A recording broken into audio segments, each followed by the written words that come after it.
The author of this article travels through the world of Pokémon and after a period of time, meets the creator god and agrees to his request to complete a task in the Pokémon world. Of course, the protagonist of the task is unclear, which will be revealed later.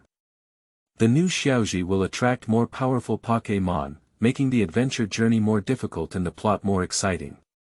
Feilu Novel Network reminds you that this novel and its characters are purely fictional. If there are any similarities, they are purely coincidental and should not be imitated. Part 1. War Between God and Magic, Pokémon World. You are listening at novelfull.audio. Over the course of 5,000 years in history, countless wars have occurred, each involving innocent people who have provoked wars for the sake of strength and fame and fortune. However, in various worlds of the universe, it is inevitable to launch a massive war. A war of justice and evil. A great demon king who traveled from ancient times to the universe, he was a key criminal in multiple dynasties. However, he successfully escaped the ancient pursuit with his proud ability. His ambition is great, he wants to rule the entire universe. At present, there are 9 major worlds. The Temple of the Universe, the world of humanity, the world of Pokémon, the world of Hokage, the world of navigation, the world of peace, the world of heaven, the world of earth, and the world of victory. However, the Temple of the Universe is the most powerful world in the entire universe, and it is also the sacred territory that manages many worlds. Although it is management, it actually protects these worlds and is closely related to them, without any distinction between strong and weak. This great demon king who fled from ancient times to the universe called himself the Dark Emperor, and his abilities were very powerful, far exceeding those of the world kings in the 6 major worlds. 6 major worlds. Hokage, navigation, peace, heaven, earth, and victory. Although he wants to rule the entire universe, it is very difficult for him to do it alone. He created another world in this universe. The Dark World, and then began to recruit troops and horses. At this moment, the creation god in the world of Pokémon. Arceus, also known as Ladios, hatched from a huge egg that shone with 7 colors of light. However, its shadow also emerged, and unfortunately, Arceus was unaware, causing its shadow to become evil. The person waiting for the birth of Arceus is the Emperor of the Temple of the Universe, and next to him is a middle-aged man wearing white clothes. The Creator God. He is the Creator God of humanity, and Arceus is the Creator God in the world of Pokémon. Haha. Congratulations, welcome to your birth, Arceus, the Emperor congratulated. Arceus. Arceus asked suspiciously. Just born Arceus doesn't understand anything, nor does he know why he was born. That's right, you are the Creator God in the world of Pokémon. You are the only one chosen among all things, and you have a great responsibility in the world of Pokémon. So, I will transmit all your memories and abilities to you now. The Emperor said, and regardless of whether or not Arceus wanted to, he lightly patted Arceus 3 times with his hand, and Arceus had all his own abilities and memories. Why do you need to give me memory and ability? Arceus became wary. You have a high level of vigilance, not bad. Don't worry, this belongs to you. The memories and abilities you have acquired are handed over to me by your father, so that I can pass them all on to you on the day you were born, said the Emperor. My father. Where have they all gone? Why do I have to take on such a heavy responsibility? Pursued Arceus. That's right, your father and your companions are all in another place, but you are the only one among various races selected to take on this responsibility, explained the Emperor. Understood, please obey the Emperor's orders, said Arceus to the Emperor after recalling all his memories. Okay, I have another strong general from now on. The Emperor said and returned to the Temple of the Universe with the middle-aged man and Arceus. However, on another island, the shadow of Arceus was born alone, and no one was waiting for its birth. At this moment, the Dark Emperor, who was recruiting troops and horses everywhere, witnessed all of this with his own eyes. He knew how powerful the shadow of Arceus was, and it was precisely the strong general he needed. "Congratulations, congratulations. Welcome to your birth, Chaos," said the Dark Emperor warmly. My name is Chaos." "Chaos. The shadow of Arceus." "That's right, you were originally the creator god in the world of Pokémon, but you were framed by your shadow, Arceus, and it took away your position as the creator god." The Dark Emperor said these words to stimulate the newly born Chaos. I was actually framed by it. I am not willing, I want revenge." Chaos was angry, and the Dark Emperor already knew it had succeeded.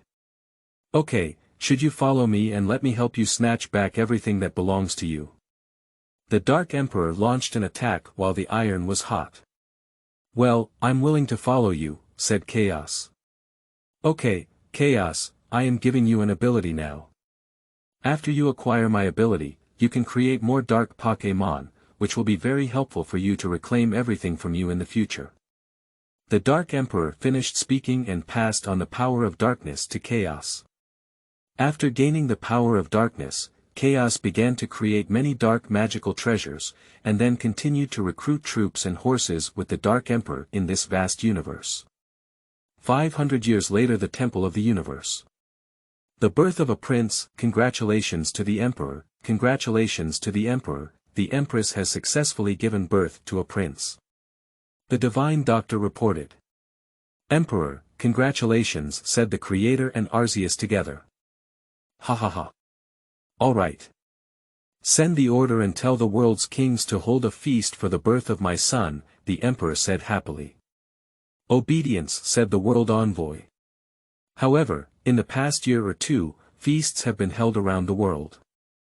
The Angel of the Temple of the Universe also gave birth to a princess. As a result, the wife of the Fire Shadow World's Realm Mother, the Realm King, gave birth to a Crown Prince. The Mother of the World of Navigation gave birth to a prince. However, the mothers of the worlds of Peace, Heaven, Earth, and Victory have all given birth to a Crown Prince, which will fill the entire universe with joy.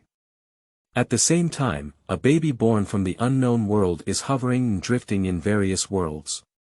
As it drifted to the edge of the dark world, a kind god happened to see and raise the baby. The kind-hearted god reported this matter to the Emperor, who also felt sorry for the baby. Therefore, he gave the kind-hearted god the power to raise the baby and let it grow up well. The kind-hearted god named this baby Guiwei and has been educating him on the idea of kindness and justice. 6 years passed like this, but unfortunately, when Guiwei had just turned 6, his foster mother, the god of kindness, was killed by the Dark Emperor, and Guiwei fell into his hands. However, the cruel Dark Emperor did not kill Guiwei, but instead cultivated him into a murderer. He, also known as Guiwei, has been following the Dark Emperor since the age of 6. Gradually, his heart has become very evil, and he no longer has a heart of kindness and justice. He has regarded the Dark Emperor as his father and has gradually become a dark killer. To the Emperor, the good god has brought news, said the messenger. Present it, said the Emperor. Yes. The messenger handed the message of the kind god to the Emperor. The Emperor then opened the message, which was exactly the message sent by the faith of the God of Good. Emperor, you must be careful. I don't know where a dark world has appeared. There is a great demon king in this world called the Dark Emperor, and there is also a black magical treasure that looks very similar to Arceus. The Dark Emperor seems to call it chaos. Just now, they found out that my child and I are on the edge of the dark world, and they have poisoned me. And my child, Guiwei, has already been captured by him. This is the message I transmitted with my last bit of faith. Please, save this poor child. God of kindness, God of kindness. Don't worry. I will definitely rescue him, the Emperor said angrily. Creator God, Arceus, go investigate the identity of this Dark Emperor and chaos for me, and we must not let them harm the universe. Obedience, said the Creator and Arceus. Quickly, the Creator and Arceus found out. To the Emperor, the Dark Emperor was a key criminal in various ancient dynasties. His strength was very strong, and he could easily escape from the hands of various kings every time. However, because of this, he repeatedly hindered his ambition to rule the entire universe. Therefore, he used the power of space to come to the universe and created a dark world, but he could only create one world. If that world were destroyed, he could not create it again, said the creator. Emperor, this chaos is the shadow of me. 500 years ago, the birth of a minister was not just a solitary birth, but also the shadow of a minister. Because I didn't notice it at first, it was used by the Dark Emperor, serving him, continued Arceus. Damn it, I was negligent when this great demon king broke in and didn't know about it. He even deceived chaos into serving him. The emperor's expression became serious. Send orders, notify all kings, strengthen vigilance and prevention, and never let the Dark Emperor succeed again. Yes, said the gods. I have been vigilant for 500 years. The war between gods and demons at this point, the Dark Emperor's army was already strong, and he began to attack various worlds, starting with the first world. The Hokage world. The world king of the Hokage world has issued a distress signal, and the Hokage world is being attacked by the Dark Emperor. The world messenger reported. The world of navigation, the world of peace, the world of heaven, the world of earth, and the world of victory have all been attacked by the Dark Emperor organization. Another world envoy reported. Finally coming, it seems that we can't escape this calamity. The Emperor said helplessly, Creator, please quickly send the prince, Angel's daughter, and 6 world princes safely into the human world. Then help them arrange in various families, help them reincarnate, and seal their abilities. When the time is ripe, send them to the magical treasure world for them to practice well. Because this is how we can temporarily resist the pursuit of the Dark Emperor organization. Our future depends on them.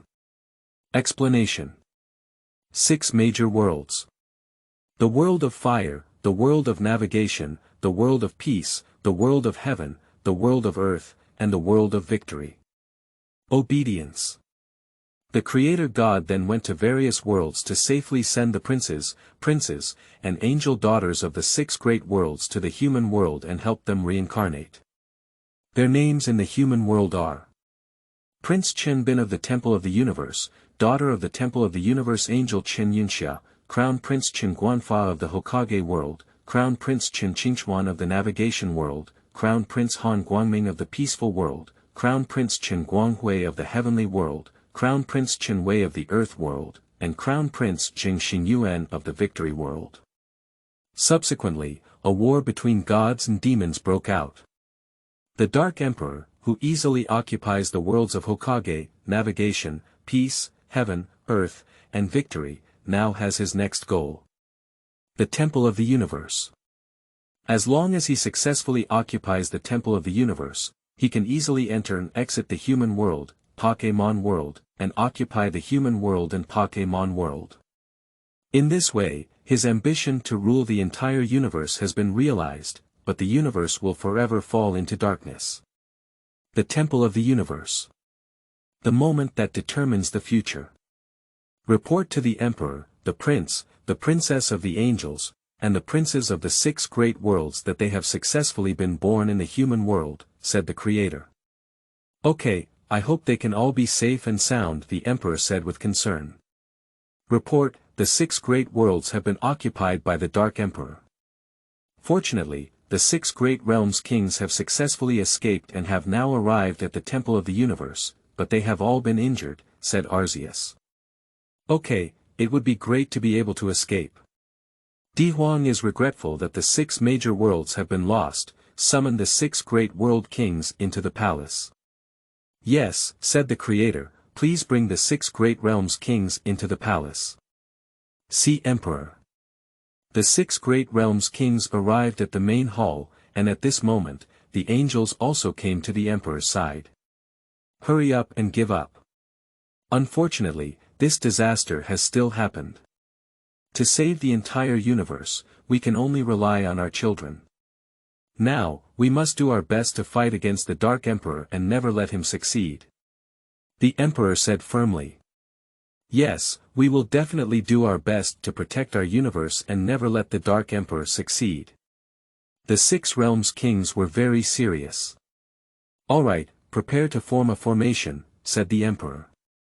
Angel, come on, prepare for battle. Report to the Dark Emperor. The Dark Emperor and his followers have arrived at the Temple of the Universe, the World Messenger reported. Have you finally arrived? Dark Emperor, the whole army will obey orders and immediately go out to meet the enemy, said the Emperor. Obedience, said the entire army. Ha ha ha ha. The universe will soon be mine, and I have finally arrived at this moment, ha ha ha. The Dark Emperor said happily. Dark Emperor, we have arrived at the Temple of the Universe. Chaos said. Okay, launch an attack immediately, said the Dark Emperor. Obey. Chaos went to gather all his subordinates to prepare for the attack. Guiwei, the Dark Emperor, called out. Yes, Lord Dark Emperor, Guiwei said. Immediately attack the Temple of the Universe with chaos. The Dark Emperor issued an order. Obedience. Guiwei went to summon the soldiers with chaos. De Zhuang, are you ready? Report to General, we are ready to attack at any time, said De Zhuang. Okay, get ready. Guiwei said. Ha ha ha. Dark Emperor, you have finally arrived.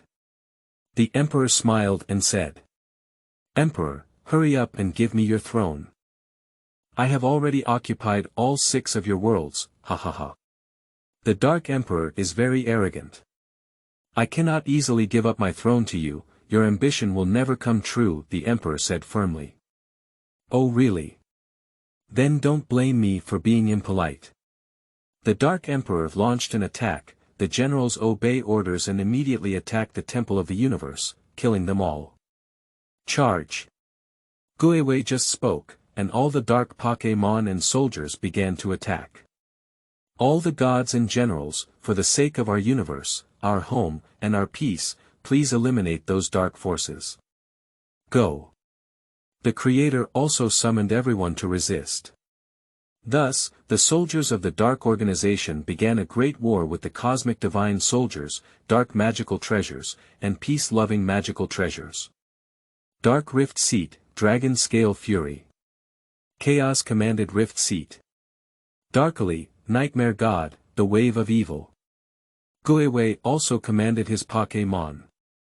Rider Radina, God of Reversal, Sky Dragon Meteor, Paluchi, God of Space, Magma Storm, Emperor Yaluka, God of Time, Time Roar. Arceus also issued instructions. Kareem, Dark Kareem, Flame White Kareem, Blizzard. The Creator issued the command. The 6 great realms kings and angels, using the Big Dipper, immediately begin to form formations, said the Emperor seriously. Obedience. The 6 great realms kings and angels began to form their formation. I won't let you succeed. Look at my dark magic power. The Dark Emperor began to prevent the successful launch of the Big Dipper. Dark Emperor, do you think you can stop us, the power of the universe? The Emperor successfully prevented the Dark Emperor's attack. Emperor, the Big Dipper has been completed. You should start accepting the energy of the Big Dipper and proceed with the final seal, urged the angel. Okay, I'll start right away, said the Emperor. I won't let you succeed, the Dark Emperor said loudly. Creator, Arthas, stop the attack of the Dark Emperor, said the Emperor. Understood, said the Creator and Arceus. The Dark Emperor constantly launched attacks in an attempt to stop the Emperor's actions, but each time they were stopped by the Creator God and Arceus. However, the energy of the Big Dipper is gradually entering the Emperor's body, and the Emperor's sealing power is also about to be completed. Chaos, power, stop the Emperor's actions. The Dark Emperor issued his final command. Ride Ladina, Paluchi, and Empress Yaluka to assist the Emperor, said Arceus. Obedience. Rider Ladina and the God of Space and Time began to assist. Emperor, it's finally completed. The 6 great world kings and angels were all very happy. Okay, Dark Emperor, you will never rule the entire universe, the power of sealing. The Emperor unleashed the power of sealing. As soon as the sealing power was unleashed, the Dark Emperor couldn't escape. He was sealed by the Emperor, but the Emperor, Angel, and 6 great realms kings also followed suit to seal him. The 100,000 dark soldiers of the Dark Emperor have all died, while chaos fled to the world of Pokémon with its prestige and grandeur. However, because of this, Chaos's hard invasion caused it to lose 90% of its ability. Now, even Chaos, which can be easily solved by the Flame Dragon, cannot save the sealed Dark Emperor. After resolving this massive war, no one can enter the Temple of the Universe or the 6 worlds. Even the Creator and Arceus are powerless, and only the Crown Prince living in the human world can lift this isolation space. The human world. The cause and effect of the Crown Prince and other princes traveling through. Wow! So this is the legendary Tengu solar eclipse. Humans exclaimed.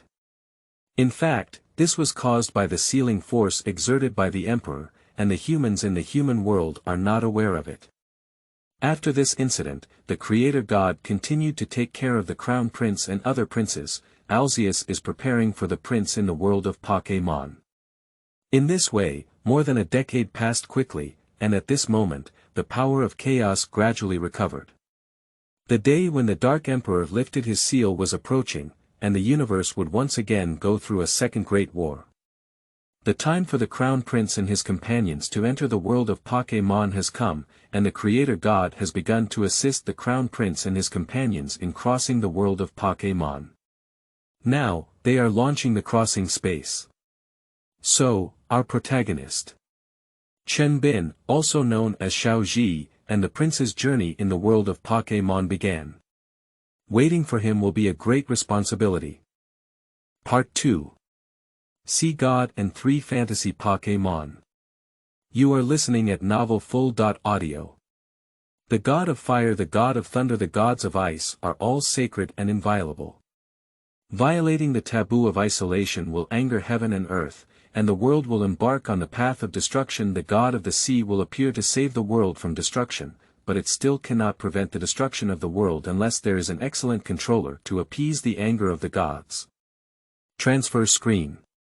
In the sky, my hope is not the God of Fire, not the God of Thunder, nor the God of Ice, but the God of the Sea, said a mysterious person. After careful investigation, the conclusion is that the God of Fire is the magical treasure of dreams. The flame bird, and it should refer to a special species of flame bird that lives around the Orange Islands island of Asia. Similarly, the God of Thunder is the lightning bird, and the God of Ice is the frozen bird. The lightning bird and the frozen bird are all just like the flame bird, a special breed of magic bird that lives around the island of Asia. The computer said.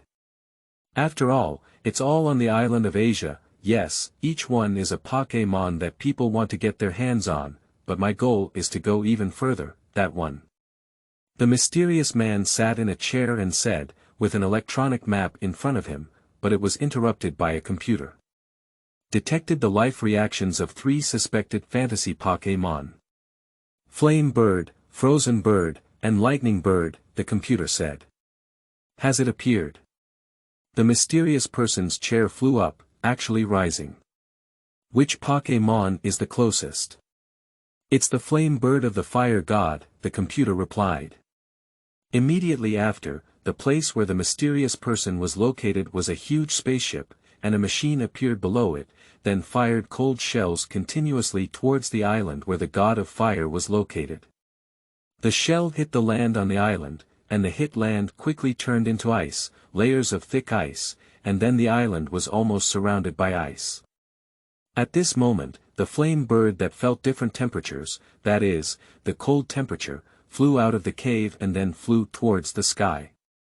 Finally, it was discovered that the mysterious person's spaceship was causing trouble. The flame bird flew towards the spaceship in anger, preparing to attack it. Unexpectedly, the flame bird was continuously attacked by mysterious people firing shells, and almost all of them were hit by the shells.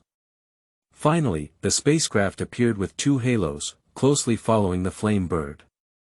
While avoiding the attack of the halos, the flame bird sprayed flames towards those 2 halos. Those 2 halos still didn't give up, chasing the flame bird relentlessly. In the end, the flame bird couldn't avoid them and was caught and surrounded by the 2 halos.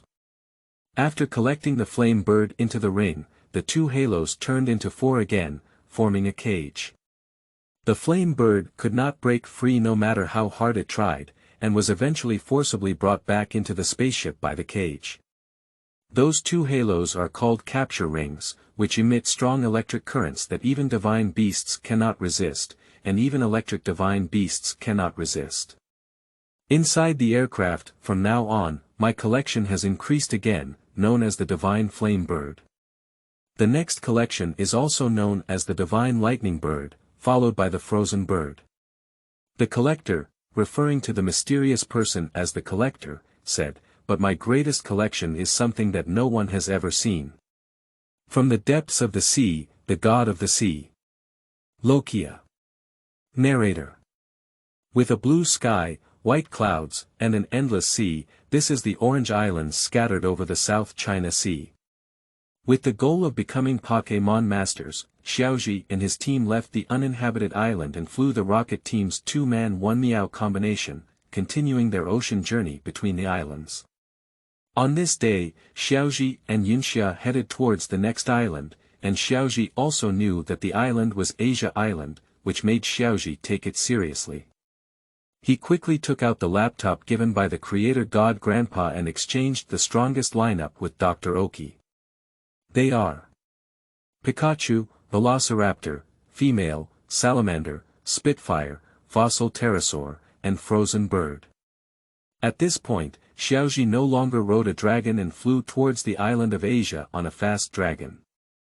Along the way, Xiaozhi and his team saw dark clouds and continuous storms, but Xiaozhi was not affected because they had already arrived at the island of Asia.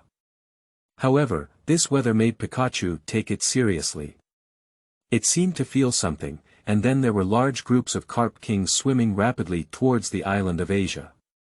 Not only Carp Kings, but all the Pokémon were moving rapidly in the same direction. Transfer screen.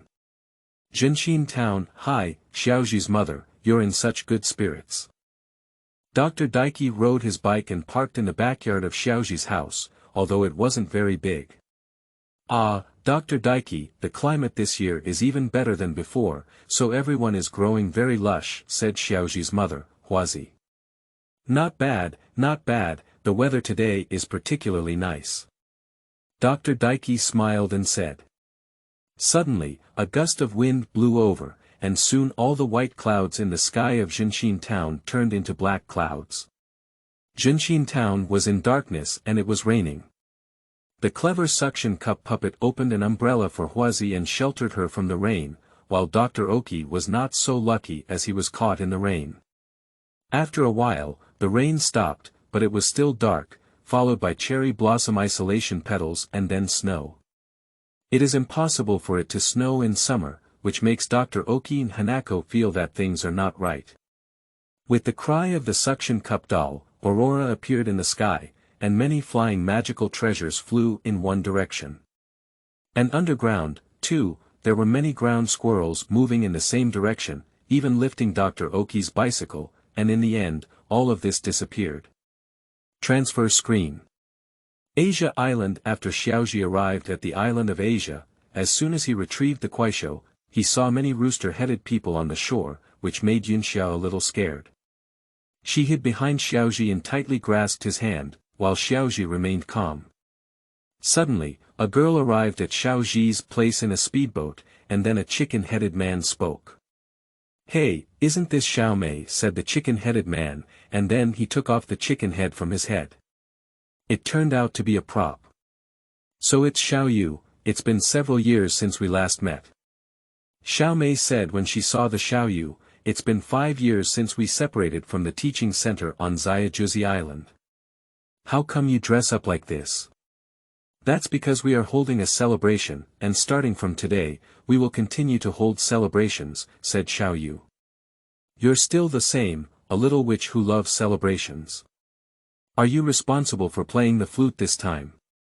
Xiaomao joked. Oh my. I'm retired now. I'm getting older and not just a child anymore. Now my sister has replaced me as the spicy girl in the celebration.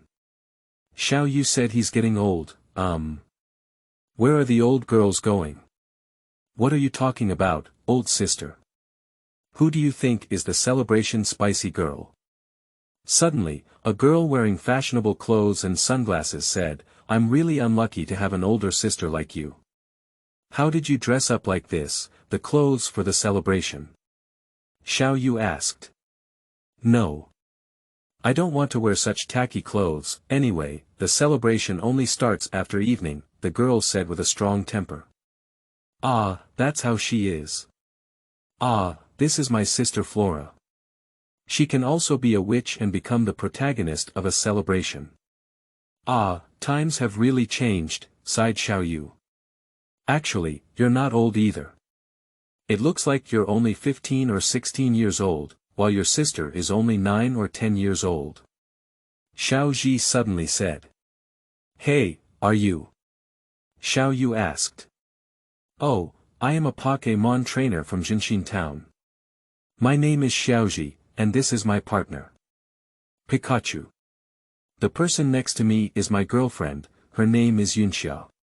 Xiaozhi introduced. Pokémon trainer. All the people wearing the chicken head prop were surprised and then shouted happily. In ancient legends, when the world is about to be destroyed, the sea god will appear and follow the excellent controller to quell the anger of the gods. An old man took away the chicken head prop and said, the controller is the trainer, you are the trainer. Hey, don't be too nervous, this is the old rule, the old rule. I'm not nervous. Xiaozhi whispered something, only Yunxia could hear. Oh. You're the Pokémon trainer, so handsome. Flula walked over and looked at Xiaozhi. Since that's the case, it's an old rule. I'll give you a welcome kiss. Little Xi, who was not prepared, was suddenly kissed by Flora. Little Xi was shocked, while Yunxia, who was standing beside him, became even more angry and kissed little Xi casually without Yunxia's consent. You are Xiaozhi's girlfriend. It's really tasteful to be willing to come to such a place with your boyfriend, Fulula continued, unaware that Yunxia was even angrier. Yunxia, you're not angry anymore. Come on, I'll give you a kiss. Xiaozhi kissed Yunxia's face as she spoke. Humph. This time Yunxia and Fulula spoke together. Yunxia spoke because Xiaozhi had been kissed, while Fulula was angry because Xiaozhi had kissed Yunxia. Let's start the celebration, the old man said, seeming to be an elder. Fortunately, he said it in time and resolved this embarrassment. At night everyone was enjoying dinner, while Flora played a flute, which was very beautiful. Finally, Flora walked over and teased Xiaozhi, saying, Xiaozhi Oba, you're so handsome. Why did you have a girlfriend so soon, otherwise I could be your girlfriend. But it's okay, I don't care if you have a girlfriend, and I really want to be your girlfriend. You promise to be my boyfriend, okay? Oba. Well. Xiaozhi was shocked by the sudden confession and didn't know how to answer for a moment. Meanwhile, Yunxia, who was standing beside her, became even more angry and even teased Xiaozhi in front of her. You don't need to answer me so early about this yet. Flula knew that Xiaozhi was very embarrassed. By the way, since you admit that you are the controller, please go to the 3 islands, retrieve the 3 treasures, and decorate them in the main hall. Then, I will play the flute dedicated to the gods, blow it, and the celebration will come to an end. Okay, don't worry, but don't take it lightly. Xiaozhi said and left with Yunxia, but Yunxia was still very angry. Xiaozhi had a hard time doing it. Late at night, Xiaozhi arrived alone at another temple, where there was a cave with a hippopotamus king inside. The gods of fire, thunder, and ice are sacred and inviolable, isolated, criminals. The hippopotamus king sighed, it's troublesome. Hippo king, Hippo king. Xiaozhi kept calling Hippo king, but Hippo king still didn't bird him. Oh, are you? Finally, the hippopotamus king noticed. You, Hippo king, have called me so many times without paying attention. My name is Xiaozhi, and I am a Pokémon trainer, Xiaozhi said. You shouldn't be the controller, right? Hippo king paid more attention to Xiaozhi when he heard him say he was a trainer. They also said the same to me, but I'm not sure if it's true, but I know what might happen next, so I'm going to stop the three gods' bird and help Lokia, Xiaozhi replied.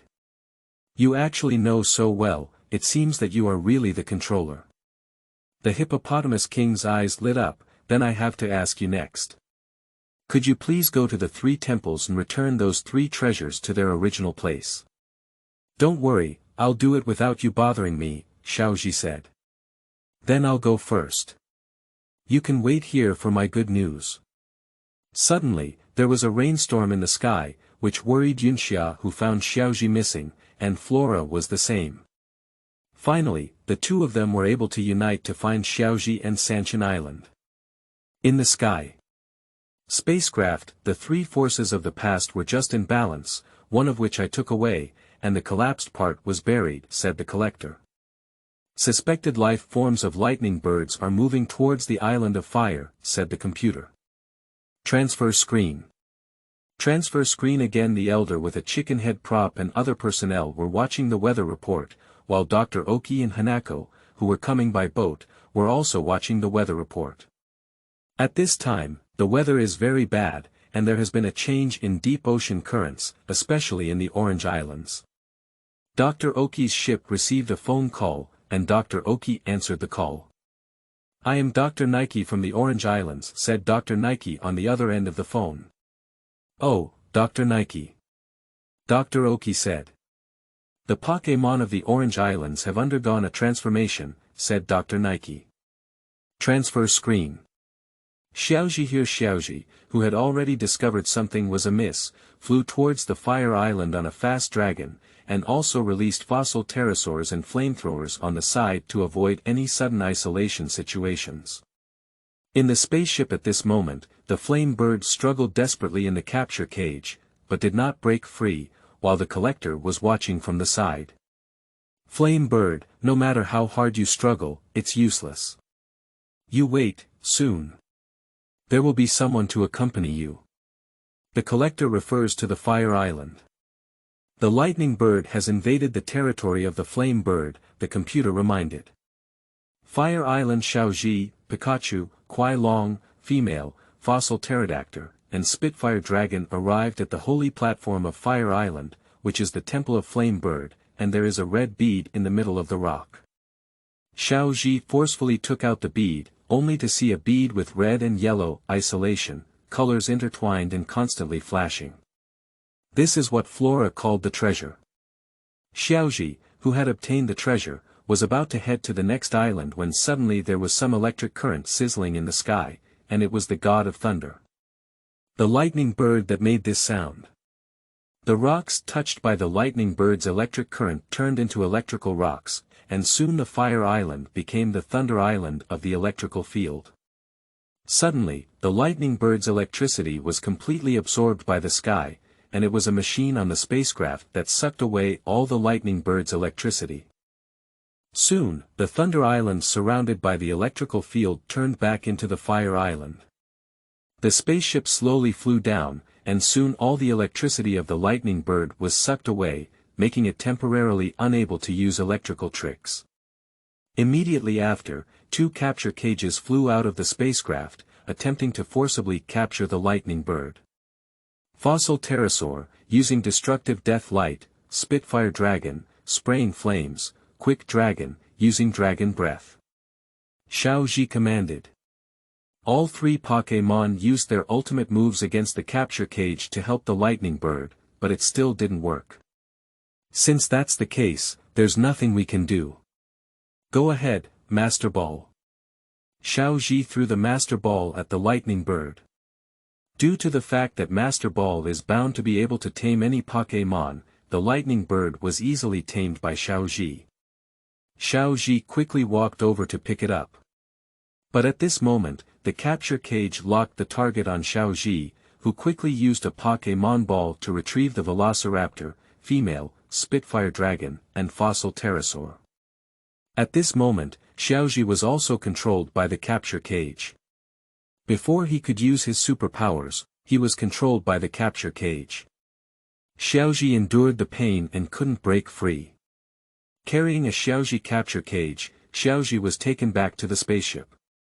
The collector sat on the elevator and arrived at the place where the flame bird was controlled, and Xiaozhi was also sent here.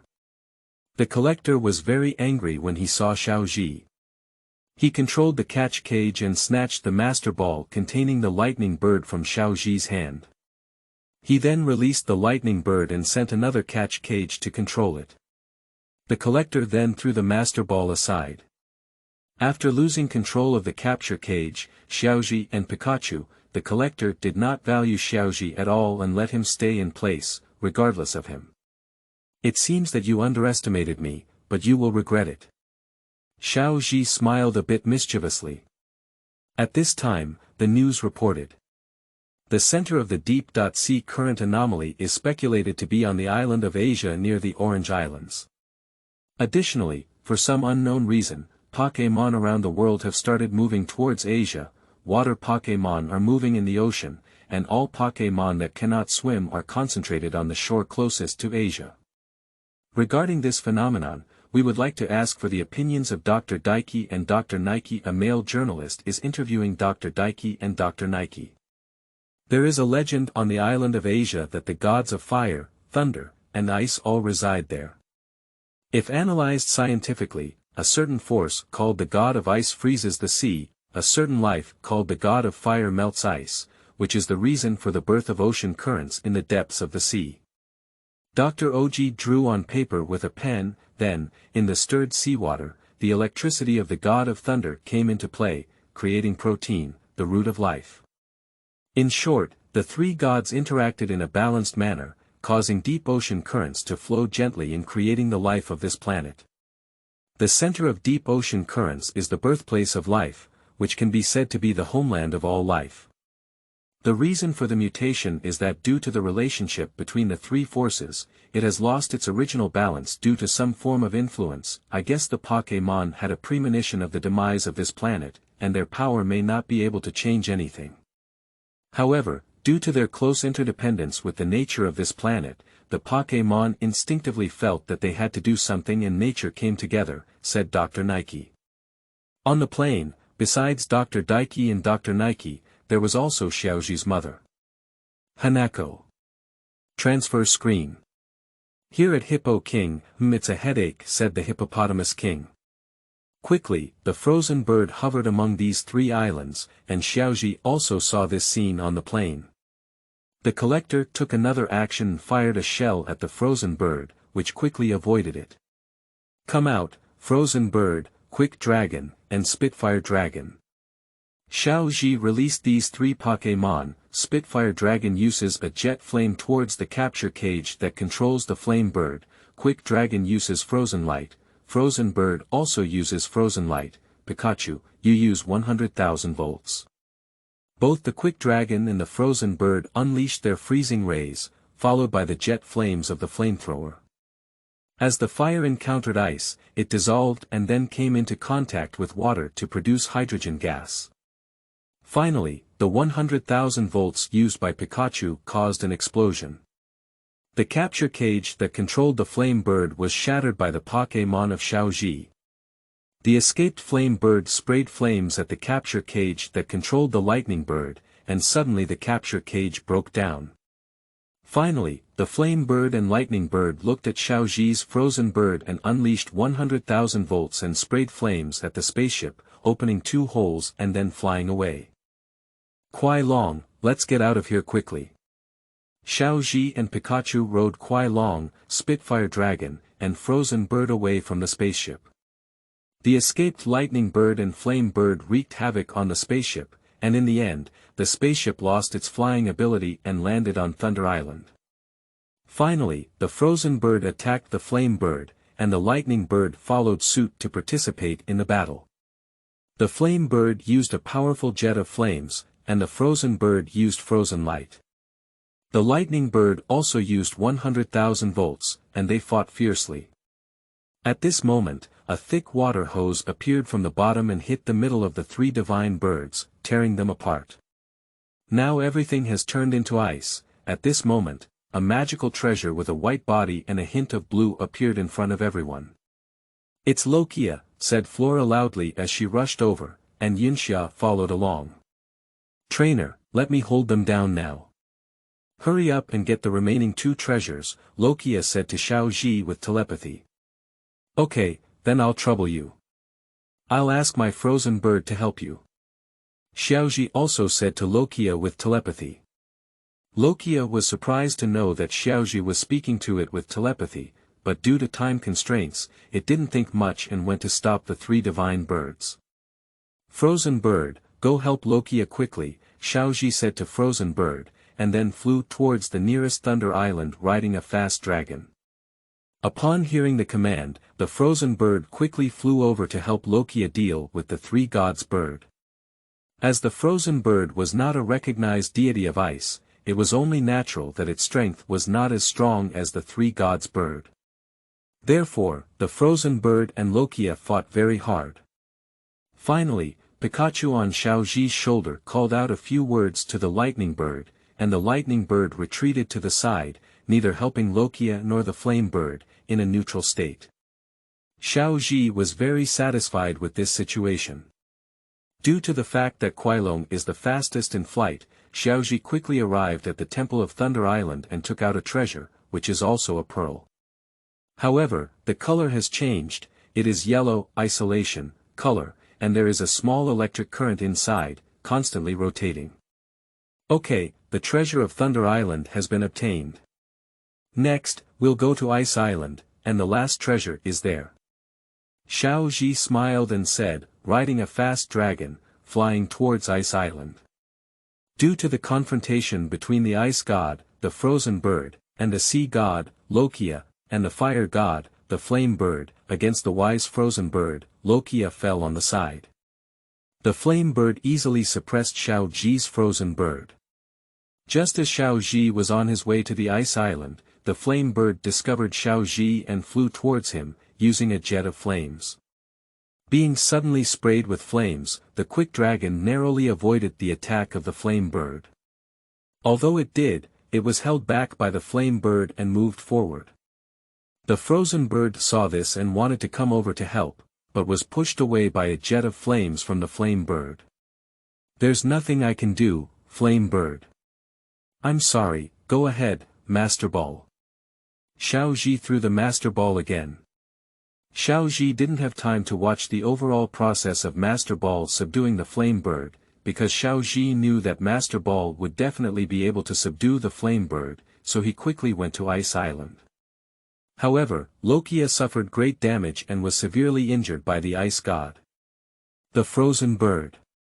It fell into the sea, and now only the Frozen Bird is left to fight against the Ice God. Go ahead, Spitfire Dragon, Fossil Pterosaur, and Rampaging Salamander, help the Frozen Bird fight against the God of Ice. After Xiaozhi hurriedly finished speaking, he quickly went to the Ice Island, and many magical treasures were slowly approaching.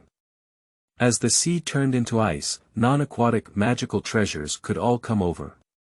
Without the obstruction of the three divine birds, Xiaozhi smoothly arrived at the Ice Island and successfully obtained the treasure of the Ice Island. The treasure was also a pearl, with a dark blue exterior and some white light shining inside. Then Xiaozhi turned towards another temple. The Talking Hippo King. Xiaozhi, who had obtained the treasure from Ice Island, was about to rush back, but was attacked by the Frozen Bird. It seems that Xiaozhi's 4 Pokémon were still unable to hold on to the Frozen Bird. However, as there was no way out, Lokia reappeared at this moment, rolling up the water hose to block the attack of the Frozen Bird, and could also fight against the Ice God again. However, once again, Xiaozhi felt a little disappointed because the collector never gave up on Lokia and sent out a capture cage towards him. The capture cage successfully caught Lokia, who was hit by the electric shock emitted by the capture cage and found it difficult to break free. Lokia let out a painful scream, then endured the pain and used a destructive death ray towards the collector, causing a big explosion. Lokia also fell into the sea again, and the magical treasures of the non-divine beasts shouted in pain loudly. "We need to hurry, Kuai Long, move at full speed." Xiaozhi quickly instructed Kuai Long to fly to another temple. This temple is the Lokia temple, and Xiaozhi ran over and placed these 3 beads on the corresponding island. After all 3 beads were put in, the 3 beads emitted a colorful light and flowed out a green liquid, isolation, body, slowly extending to the surrounding pillars. Quickly, 7 columns were surrounded by these liquid, isolation, bodies, and eventually all formed white crystals. "Flora, it's up to you next," Xiaozhi said to Flora. Flula came to the altar and played the flute, waves of beautiful, isolation, comfortable and beautiful flute sound spreading around. The flame bird, which had just been tamed by Xiaozhi, also came out of the master ball, and all the magical treasures were enjoying this beautiful, isolation, wonderful flute sound. Slowly, the 3 divine birds regained their composure, and Lokia also flew out of the sea with great spirit. It seemed to have been reborn, and all the damage and fatigue they had suffered were gone. All the Pokémon were reborn. "Flame bird and lightning bird, I had to use the master ball to subdue you just now. Now you need to protect this place, and I cannot force you," Xiaozhi said to Flame Bird and Lightning Bird. Next, Xiaozhi uses telepathy to talk to the Flame Bird and Lightning Bird. "Master Xiaozhi, although we are the divine beasts guarding this place, we are also Pokémon. Since we have been tamed by the trainer, it is his Pokémon, and we will obey the trainer." Both the Flame Bird and the Lightning Bird said this, but they called. Yunxia and the others couldn't hear clearly because Xiaozhi knew telepathy, so they knew. "But if I conquer you, who will guard this place?" Xiaozhi asked again. "You don't have to worry about this, we all have successors. Once we are tamed by the trainer and we acknowledge their abilities, a new guardian god will come out to take over our position." The flame bird said again, and with a long howl, a flame bird and a lightning bird flew over from the air. "Since that's the case, then I can rest assured and ask for your guidance in the future," Xiaozhi said politely. "We also ask for your guidance, Master," said the flame bird and lightning bird. Then Xiaozhi rode onto Lokia and flew happily in the sky, along with the gods of fire, thunder, and ice. The sound of the flute was still playing, and later a huge water pipe floating in the air rolled and sank into the sea. Finally, Xiaozhi used a master ball to collect the lightning bird and flame bird into the goal. "Xiaozhi, thank you for saving this world. As long as this world becomes better, I hope I will become a legend of this world," said Lokia to Xiaozhi, still telepathic. "Lokia, I wonder if I have the ability to become your trainer?" Xiaozhi asked. "If we were destined, perhaps you would become my trainer, but it also depends on whether your abilities are enough to subdue me." After Lokia finished speaking, he sank to the bottom of the sea and disappeared. Xiaozhi thought to himself. "Lokia, wait for me, I will definitely improve my abilities, and I will definitely be able to subdue you when the time comes." Xiaozhi. After seeing Xiaozhi, Huazi ran over and cursed, "Xiaozhi, I saw it all. Why did you do such a dangerous thing? Xiaozhi, my good son, don't take such risks in the future." Huazi held Xiaozhi in her arms and cried, which made Yunxia on the side unsure of what to do. At this moment, Dr. Daiki and Dr. Nike walked over, and then Dr. Daiki pulled Xiaozhi aside. "Xiaozhi, didn't I tell you before the last Quartz League competition that I would make you a belt that can carry 30? Dr. Oki said, as if he was trying to figure out something. "Well, yes, what's wrong, Grandpa Daimu? Aren't you willing to give it to me?" Xiaozhi suddenly became excited. No, there is. However, due to a slight accident a while ago, your belt that can carry up to 30 was completely destroyed. Dr. Oki felt a bit embarrassed, but I still have a belt that can carry 18. Do you think it's okay? Sure, it's great to have improved so much. Grandpa Daimu, thank you. Xiaozhi thanked him.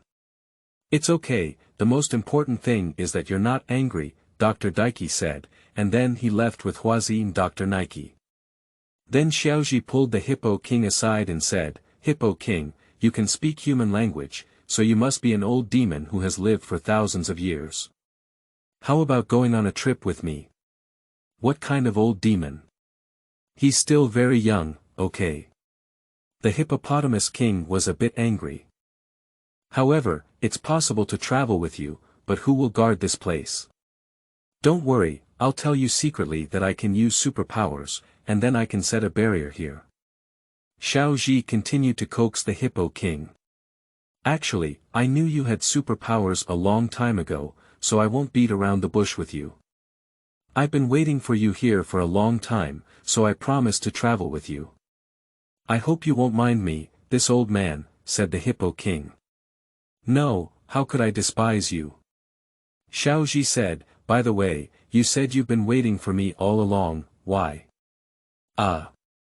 This secret cannot be leaked, keep it confidential. The Hippo King kept some things hidden. Alright, then I'll tame you. Xiaozhi took out the advanced ball, go ahead, baby ball. Successfully subdued the talkative millennial hippopotamus king, Xiaozhi and Yinxia sat on the fast dragon to bid farewell to Fuyula, and then headed towards the pomegranate island. Only Frula remained there alone because she seemed to have fallen deeply in love with Xiaozhi, but Xiaozhi had not yet given her a response. And the collector, on the other hand, did not suffer too much injury. After this matter was resolved, he did not see the collector again. Once Pokémon and humans live in harmony with each other, this world will be a beautiful and exciting place. Xiaozhi was chosen as the controller to save the world, and he successfully saved the world, restoring peace to the world. Here, Xiaozhi has tamed a Millennium Hippopotamus King and also tamed two dreamy magical treasures, Flame Bird and Lightning Bird, and his carrying capacity has increased to 18. So, Xiaozhi's goal of becoming a Pokémon master is still to continue their journey, and new adventures will bring new challenges. To be continued. This chapter in the theatrical version is only seen in chapters 101 to 102, which are interrelated and are only included in the plot version. We hope everyone can understand. Thank you. Stay up late and present a chapter plot version. Chapter 3. The Guardian of the Water Capital, Ladios End. You are listening at novelfull.audio. Narrator. The treasure in the magical pocket, abbreviated as Pokémon, is a very, very magical creature in this world. It can be seen in the sea, forest, and city, and there may be 100, 200, 300 types, no, maybe more. This young man loves these Pokémon very much. He is Xiaozhi from Jinshin Town. He obtained his first Pokémon from Dr. Omi, Pikachu, and then left his hometown Jinshin Town for constant battles and conquests. In order to become a Pokémon trainer and embark on a journey of cultivation, overcoming the challenges of numerous alliance cities, winning the Pokémon League competition, and becoming the most powerful Pokémon master, Xiaozhi and his companions continue their journey to this day, constantly meeting and parting with their friends. Story explanation. A long, long time ago, there was an island called Odomar where an old man and an old woman lived. One day, the two of them rescued a pair of injured siblings from the beach. Under the careful care of their husband and mother. The injuries they suffered slowly healed. But suddenly one day, an evil monster invaded the island. However, just as the island was about to be engulfed by the monster, in front of her husband and mother. The appearance of the little siblings changed. It turned out that they were infinite magical treasures, Ladios and Ladios. These two magical treasures called out to their companions from the air, bringing with them the power to drive away dark evil. It was a gem called the water drop of the heart. So peace was restored on the island, and after that, Ladios and Ladies often visited the island where the heart droplet was located, and there were no more evil monsters attacking the island. Returning to the Pokémon Center. A patrol security guard patrolling around in the dark night. A security guard was shining a flashlight around the building, while two people on the other side were holding a book with the story of Ladios and Latias. When they heard the sound, they quietly left. Then, the security guard shone a flashlight on one side and then on the other side. Coincidentally, they stopped on a pile of books because there was a rose sandwiched between them. The security guard was frightened when he saw it, and then the rose fell out of the pile of books and happened to fall into the guard's hand. At the same time, a photo also fell to the ground. The security guard used a flashlight to take a photo, and two hearts appeared in the photo, one purple and the other red. On the rooftop, the two people who quietly left were using a method to leave the big house. They easily arrived at the prepared small car, and then a woman with purple hair, temporarily called the Purple Woman, handed the book that recorded Ladios and Ladies to the yellow isolation woman, temporarily called the Yellow Woman. "Cut, it's just a legendary story," said the Yellow Woman disdainfully, who took the book. The droplets of the heart and the legendary Pokémon, Ladios and Ladies, do indeed exist. Purple Girl finished speaking and drove quickly, then as the sports car drove over the cliff, it turned into a plane in mid-air. However, there are still some hidden plots in the legendary story. "Anything else is fine, as long as I can find the gem, I'll be happy," said Huang Nu with great dedication, holding the book. "We should be able to find something even better than a gemstone," said the Purple Girl as she flew her plane rapidly over the sea before seeing an island. "Look. That's the capital of water," said Huang Nu. "Audemars." The Purple Girl added, while the Yellow Girl nodded, and then they disappeared into the darkness. The next day Xiaozhi and his team, who continued to travel in order to become Pokémon Masters, came here to participate in a water competition. The Water City of Audemars. Host. Okay, the long-awaited summer carnival of Audemars is about to begin, and the usual Pokémon water competition is about to begin. Who will receive the glorious Audemars Cup victory medal? 3, 2, 1, prepare, start. The referee announced the official start of the game. Rush. Xiaozhi let his water magical treasure swim quickly. Song. No matter in the fire, water, grass, forest Indiana the skirt of the girl in the clouds of the earth although quite considerable, quite arduous definitely accept get the Pokémon farewell to Jinshin town I'm going on a trip with him winning with exercise skills increase companions to move to the next city dreams will eventually come true one day someone once sang like this just like the flower, isolation.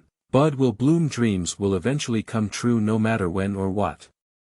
Everything will go smoothly no one dares to guarantee this kind of thing living a serious life at all times there are people like this who exist I want to become the magical treasure master I long for no matter what, we must succeed I want to become the magical treasure master I long for no matter what, we must succeed accompanied by the singing, Xiaozhi and Pikachu were quickly pulled by the Gotha duck and moved along the waterway. Unfortunately, Xiaozhi was about to fall and collide with a wall, but was blocked by something and only fell into the water.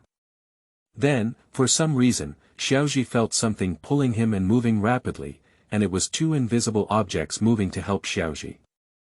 Who will be the first to return to the Grand Canal venue after quickly crossing the narrow waterway? The host explained, "All right, here we are. At the forefront are last year's winners, Rossi and Roar Whale, and then Yunxia and Sun Coral. It seems that the competition for the winner is divided between these two groups of people. Hey, there's actually a contestant from behind catching up with him at a fierce speed. It's the clever contestant and his Gotha duck, they're ahead. Great, Goddard duck, Xiaozhi said happily. Oh no, it seems that the clever contestant made a mistake in the finish line position, isn't it, the host exclaimed. And Xiaozhi was constantly pulled by an unknown object, then pulled away from the competition, arrived at an unknown place, and fell into the water. The final sprint before the finish line was a quarantine thrust, and the two of them were still leading each other without giving in, almost advancing side by side. 1, 2, 3, we have reached the finish line. The host exclaimed excitedly, okay, it seems that the two of them reached the finish line at the same time. Let's confirm the result from the photos.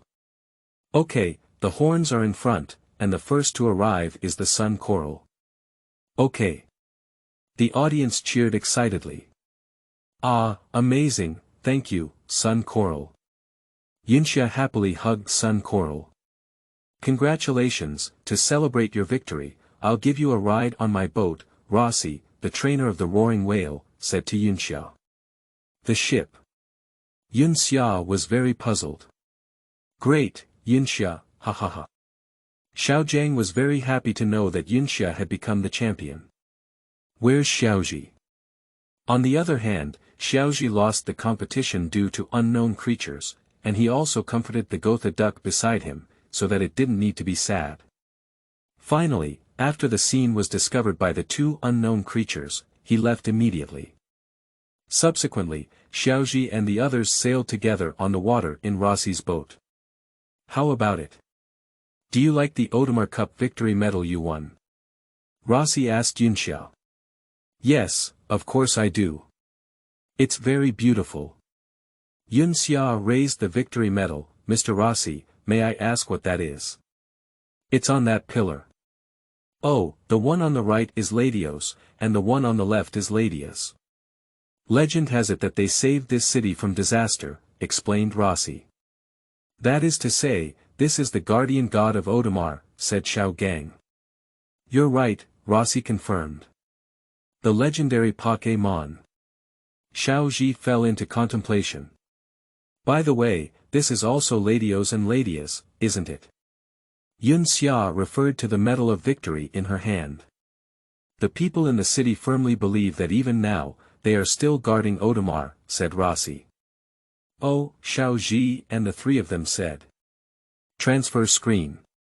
A small machine scanning around, are they really among this group of people? Huang didn't quite believe she would appear here. There is also a legend in the story that they will transform into humans, so they must be mixed in with the crowd. Purple Girl explained while typing on the computer. If only it were really good, said the yellow woman with an expectant expression on her face. Wrapped around me, the body temperature of Pokémon is different from that of humans, Purple Girl quickly discovered. Bingo, I found it. Ladios, their body temperature is lower than that of humans. Quickly, the Purple Girl had already set off on an airship carrying the yellow girl towards their destination. The cream chocolate in that store is very delicious. You can try it there and have a pleasant journey, Rossi said to Xiaozhi and the others. Thank you for your hospitality. Xiaozhi and the others thanked Rossi for setting sail to pick them up. You're welcome, then I'll leave. Goodbye, Rossi said before leaving. Then everyone ran towards the shop where they liked their food, and Pikachu arrived at a small park on the way. It needed to drink water, but unfortunately it couldn't turn on the faucet. However, suddenly a girl turned on the faucet, allowing Pikachu to drink water. Pikachu was very happy. Pikachu, so you're here. How are you doing? You've made new friends. Xiaozhi ran over and asked. Pikachu. Pikachu looked at Xiaozhi. And the girl also walked up to Xiaozhi, staring at him all the time, occasionally sniffing him, and then quickly ran away, leaving Xiaozhi and Pikachu unaware of what was going on. Transforming into a girl, so this is Latias. Purple Girl noticed the girl who had just run away from Xiaozhi. You're quite cute, said the yellow girl as she looked at the so-called girl. What brand is that dress? The yellow woman put on glasses that could clearly see the girl's face. Where did she buy that dress? Latias. The girl was very surprised when she heard Huang Nu's words, and then quickly ran back. The Sun Elf. The yellow woman released the Sun Elf. Ladios. Purple Girl also released her magical treasure. The Sun Elves and Ladios have been chasing after the fleeing Latias. Pikachu, who was drinking water, noticed something unusual and ran towards the place where Latias had just escaped. Of course, Xiaozhi also followed suit, although he didn't know what Pikachu was doing. Subsequently, Ladios and the Sun Elves surrounded Radiath on a bridge, and then the Sun Elves suddenly turned red in their eyes. They only saw Radiath, who had transformed into a girl, in great pain. On the other hand, Ladios exerted a spit towards Radiath, trapping him.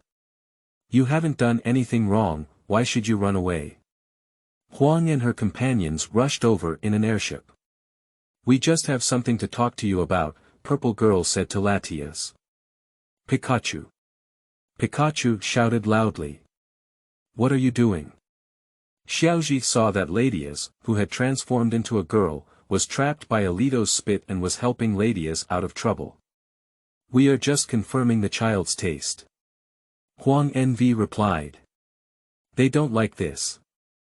Xiaozhi doesn't like the way Huang and Z girls behave." "Strange, I find it very interesting," retorted Z Nu. "Me too," Huang Nu also agreed. "I'm not talking about you," Xiaozhi said to Huang and Z. "Pikachu, Pikachu!" shouted angrily at the yellow and purple girls. "You little devil, it's impolite to say something to the lady that you're not you," Huang Nu complained to Xiaozhi. "You have to be careful with your vocabulary," Z Nu didn't like Xiaozhi just saying. "Sun Elf, help me teach him a lesson." Huang Nu asked the Sun Elf to launch an attack. Without saying a word, the Sun Elf immediately unleashed an illusion light on Xiaozhi, who was hit by the illusion light. Fortunately, it was not a big deal. "Oh, if you dare to attack me, then don't blame me, Pikachu, start counterattacking." Xiaozhi asked Pikachu to counterattack. Pikachu had just run towards the Sun Elf when he jumped back onto the airship. Pikachu, 100,000 volts. Pikachu's 100,000 volts hit the yellow and purple maidens, as well as the Sun Elves. Then, Little Wisdom pulled Ladias away and said, "This way." While escaping, Ladios wanted to chase after him, but was hit by another 100,000 volts unleashed by Pikachu, instantly numb. "The clothes they specially wore are despicable, they won't spare you." The yellow woman who fell into the water said angrily, "Sun Elf, catch up. Ladios, you also chase after me." Purple Girl didn't give up on Latias. Xiaozhi pulled Ladias and kept running around the streets and alleys. The Sun Elves and Ladios kept chasing after them, and in the end, Xiaozhi and Ladios successfully escaped from their pursuit. But suddenly, Ladias pulled Xiaozhi and kept running. When they ran out of an alley, Xiaozhi and Pikachu were brought back to Yunxia and the others by Ladias. "Xiaozhi, the cake has cooled down," Yunxia saw Xiaozhi loudly saying on top. After finishing, "We're going to the Great Hall," Xiao Gang said loudly to Xiaozhi. "Did you go back to where you were? So those people just now." Xiaozhi turned around and found that the girl she had just saved was missing. Hey, where did they go?" Immediately after, Xiaozhi and the others arrived at the Great Holy Hall, but Xiaozhi didn't know that he had long been targeted by the yellow and purple women just now. Xiaozhi and his companions walked into the Great Hall and met an old man who was eager to explain to them. The old man told Xiaozhi and his companions about the fossils of pterosaurs and sickle helmets. "Next, please visit this side." The old man continued to explain, according to the legend on the island, this temple and the Sun Tower were built by ancient people with a gratitude to Ladios and Ladias for guarding this city. This device should also be made for peace, but the method of use is still unclear. It is said that although this church underwent several renovation projects, the installation itself was located in this place from the very beginning. And besides that, hey, that wasn't just. Xiaozhi saw the girl upstairs just now. "Don't touch it randomly," the old man shouted to Xiaozhi. "Xiaozhi." Yunxia complained that Xiaozhi was a bit distracted. "I'm sorry, because Xiaozhi decided to pursue the girl when she saw that she was about to leave. Yunxia, Xiaojiang, you guys go back to the Pokémon Center first. I have something else to do. Xiaozhi. Yunxia shouted as she looked at Xiaozhi, who hurriedly ran out. What? Xiaogang was also puzzled by Xiaozhi. Subsequently, Xiaozhi and Pikachu kept chasing the girl just now, desperately, but everything was being followed by others. Xiaozhi continued to chase, but as he continued to chase, he actually got lost. While he was still blaming the city for being like a maze, the girl from earlier appeared on the bridge and gestured for Xiaozhi to follow her. Xiaozhi and Pikachu chased after him. Finally, Xiaozhi saw a girl standing on Hutong Road. Just as he was about to catch up, the girl ran towards the wall and disappeared. Xiaozhi also chased after Pikachu, who disappeared from the wall. Xiaozhi, who felt very mysterious, also walked into the wall and disappeared outside. On the other side of the wall, there is another scenery with many magical treasures inside, and it looks very comfortable and beautiful. Later, Xiaozhi discovered the girl just now, chased after her, and saw that she was swinging on the swing. Xiaozhi walked up. Quickly, this action caught the attention of an object, only to see a sudden splash of water from the water. Xiaozhi felt a storm of an object rushing towards him, and then the object quickly flew past him. Xiaozhi also noticed something around him, and Pikachu exerted 100,000 volts towards the object, but missed it. Pikachu, who did not hit the mysterious object, was counterattacked by the opponent, causing Pikachu to roll back several times and suffer significant damage. Just as the mysterious object was about to attack Xiaozhi, the girl from earlier ran to Xiaozhi and opened her hands to stop the mysterious object's attack. Subsequently, the mysterious object no longer became invisible and appeared in front of Xiaozhi and Pikachu. This Pokémon was the infinite Pokémon. Ladios. Ladios shouted angrily at the girl in front of it, as if reprimanding the girl. Ladios. Xiaozhi was surprised to see that the mysterious object just now was Ladios. Why is it angry? Where did you two come in from? The girl who was exactly the same as Xiaozhi came up and asked Xiaozhi. Xiaozhi couldn't explain, and he didn't say he walked in from the wall. Even if he did, the other person wouldn't believe it. Is it a thief? The girl holding a red book asked. No, I'm Xiaozhi from Jinshin Town, a Pokémon trainer. Pikachu is my partner, and I came in with this girl. Xiaozhi quickly explained. It's too suspicious, Ladios, the girl with the red book said to Ladios. When Ladios was preparing to attack Xiaozhi, the old man who had just been enthusiastic about explaining to Xiaozhi and his team in the cathedral walked out. Stop it quickly. Grandpa walked out and asked Ladios to stop attacking. Canon, Ladios, that child is telling the truth, the old man defended Xiaozhi. But Grandpa. Canon still called her Grandpa anxiously. That tour guide Grandpa. Xiaozhi called out to the old grandpa just now. But. Canon had something to say but was stopped. The grandpa stopped Canon's words. Latias, do you want to play with this child?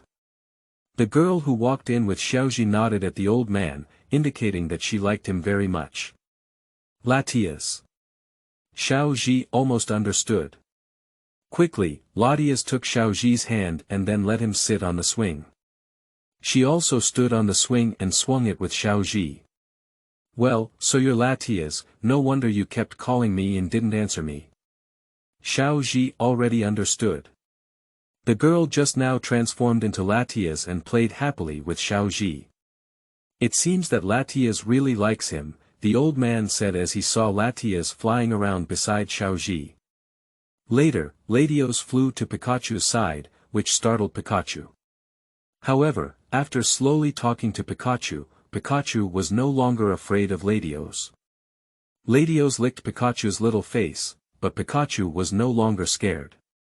Immediately after, Pikachu was happily playing with Ladios and Latias. My name is Canon, I was really sorry just now.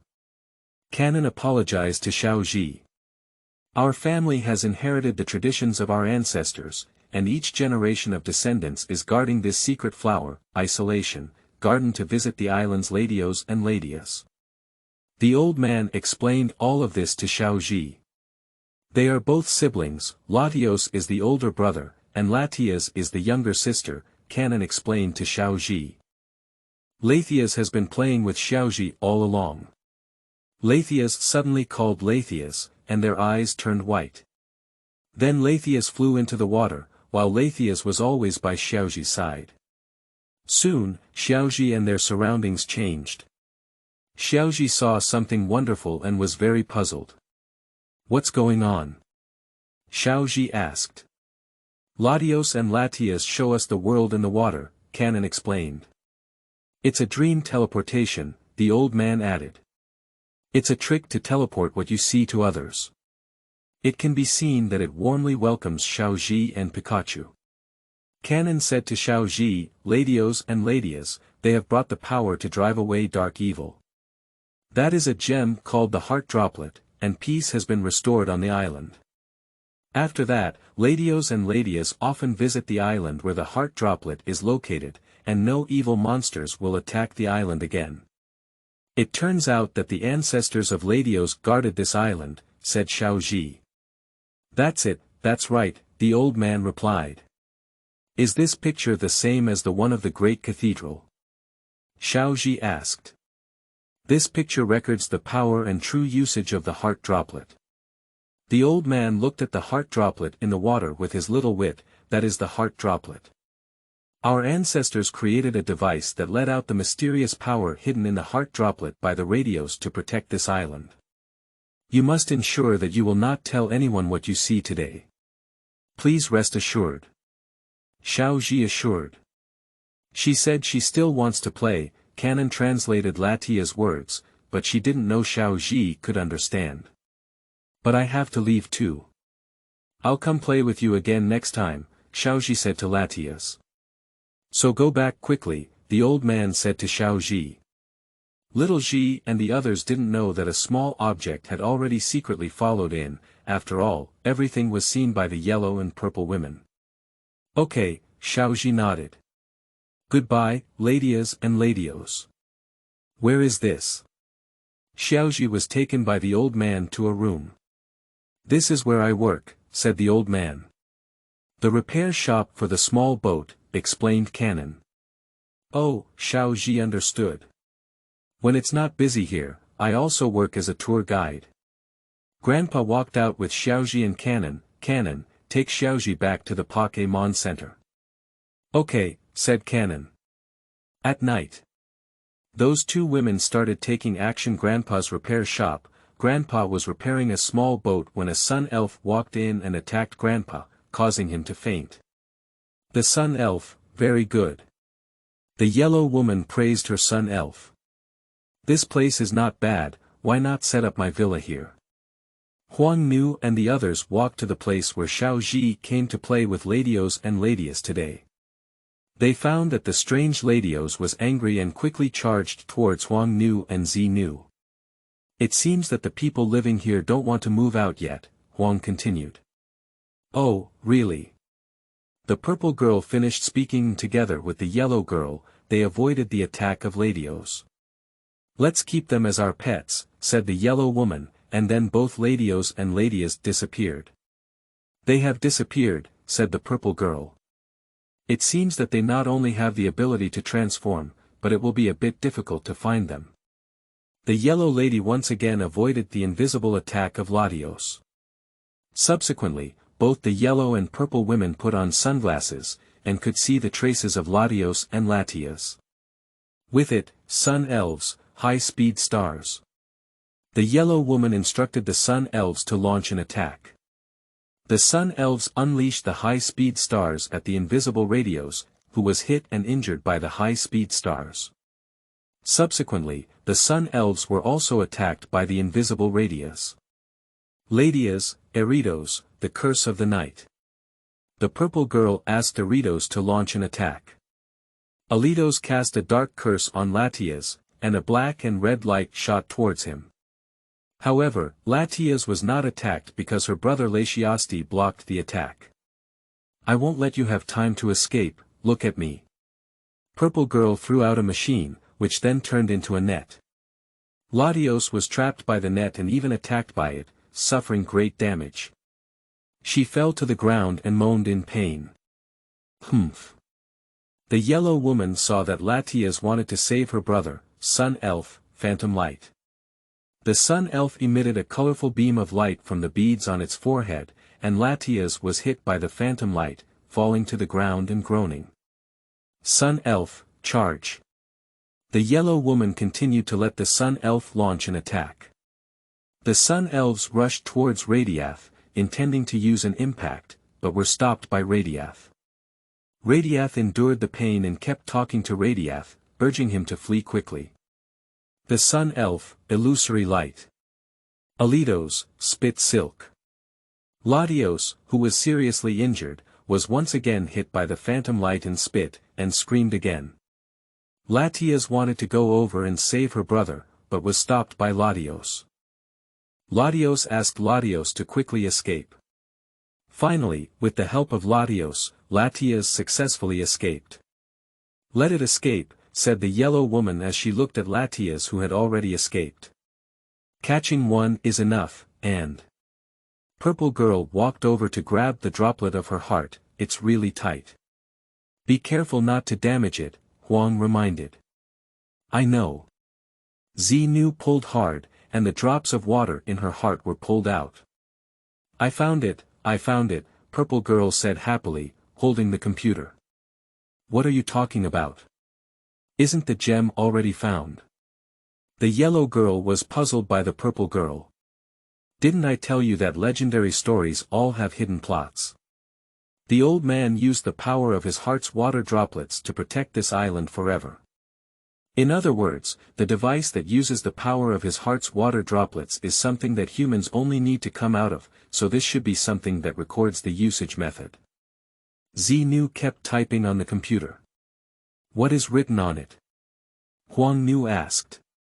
Those who have ulterior motives will lose the drops of water in their hearts when using them, along with this island, translated by Xinu. What does that mean? Huang Nu still didn't understand. This must just be a casual bluff, lend me a hand.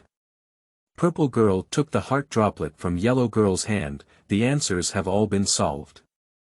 Then let me try its power. The drops of water in the heart were pulled out, and two women brought Ladios to the great temple. They then placed Ladios in the middle, and soon two circles surrounded and lifted him up. This device can protect the city from any enemy attacks, said Xinu. What are you doing? Grandpa and Cannon, who rushed over after realizing that the drops of water in their hearts were missing, saw that the device was being controlled.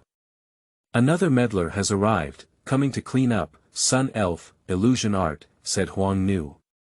The Sun Elves used illusion spells on Grandpa and Cannon screamed in pain before fainting to the ground.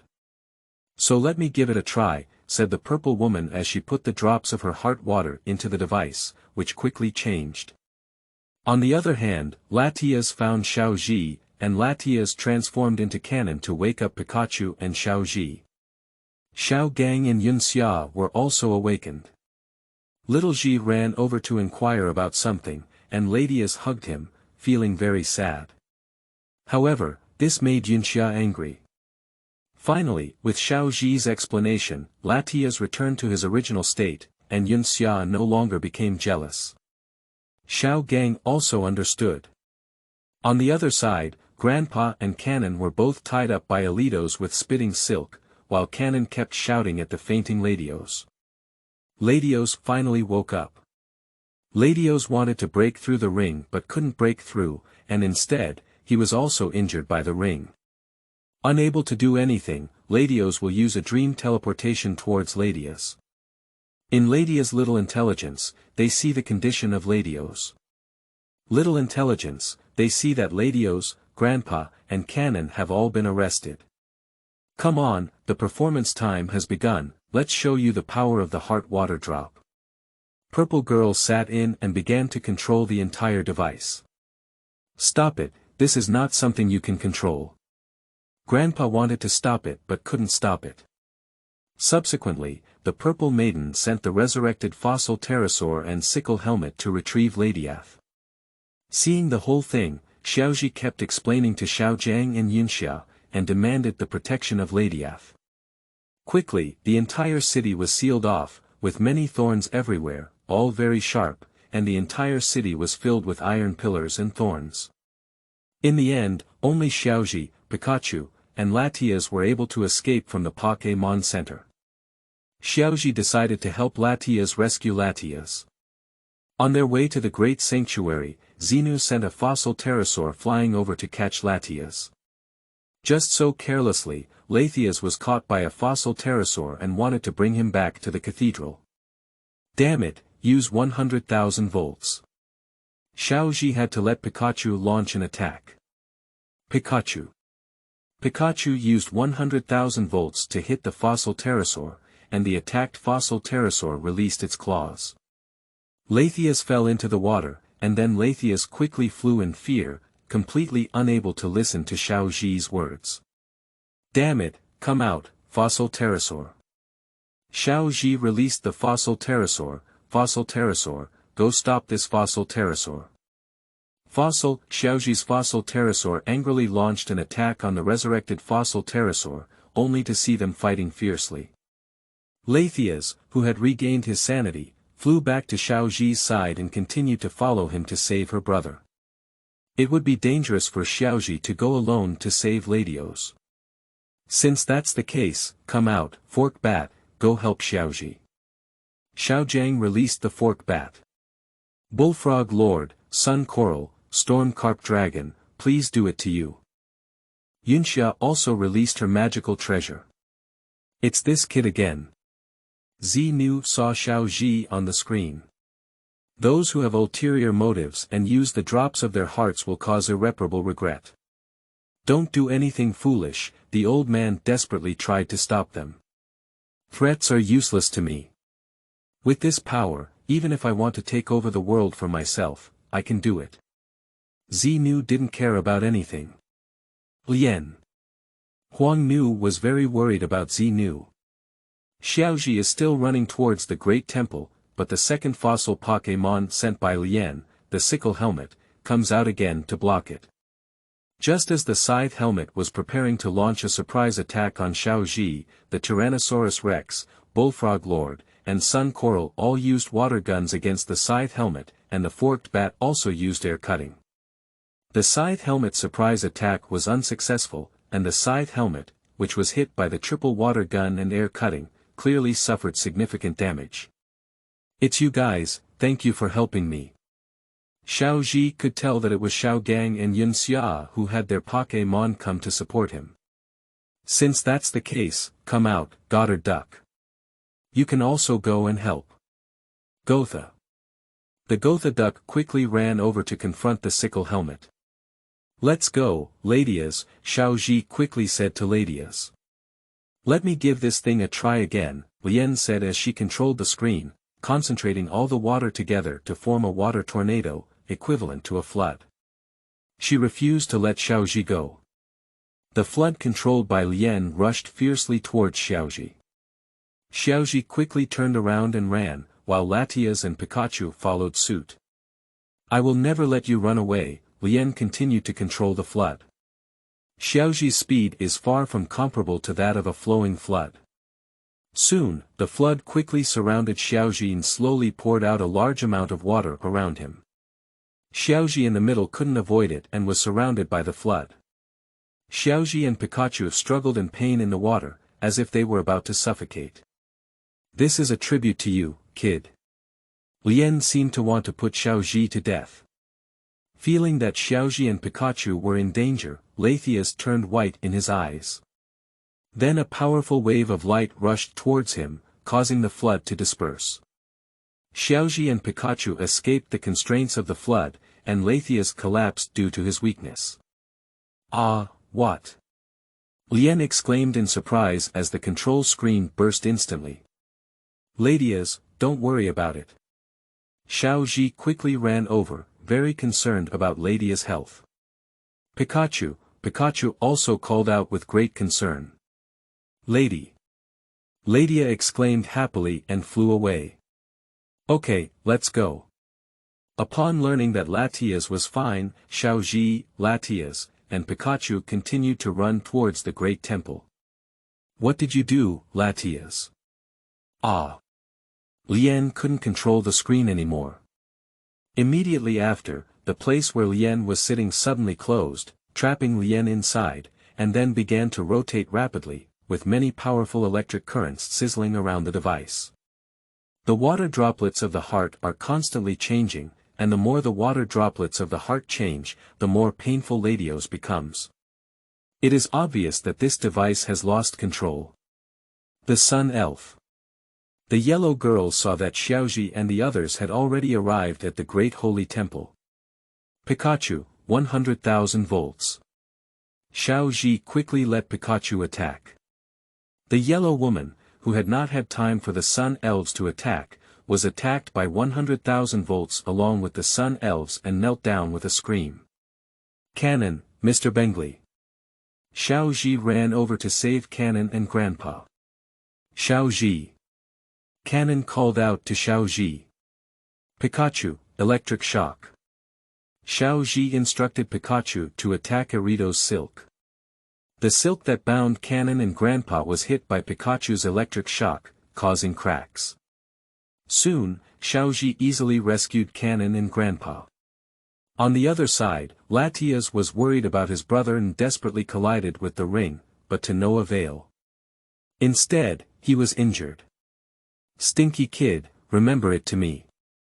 Huang Nu was just finished speaking when she was affected by the strong electric current, and she was afraid to protect her body with her hands. It's not good, the device is starting to lose control. Ben Gray yelled at the device's runaway state. Lien! Lien! Huang Nu was very worried about Lien and shouted loudly. Sister, the circle that trapped Lien opened the door again.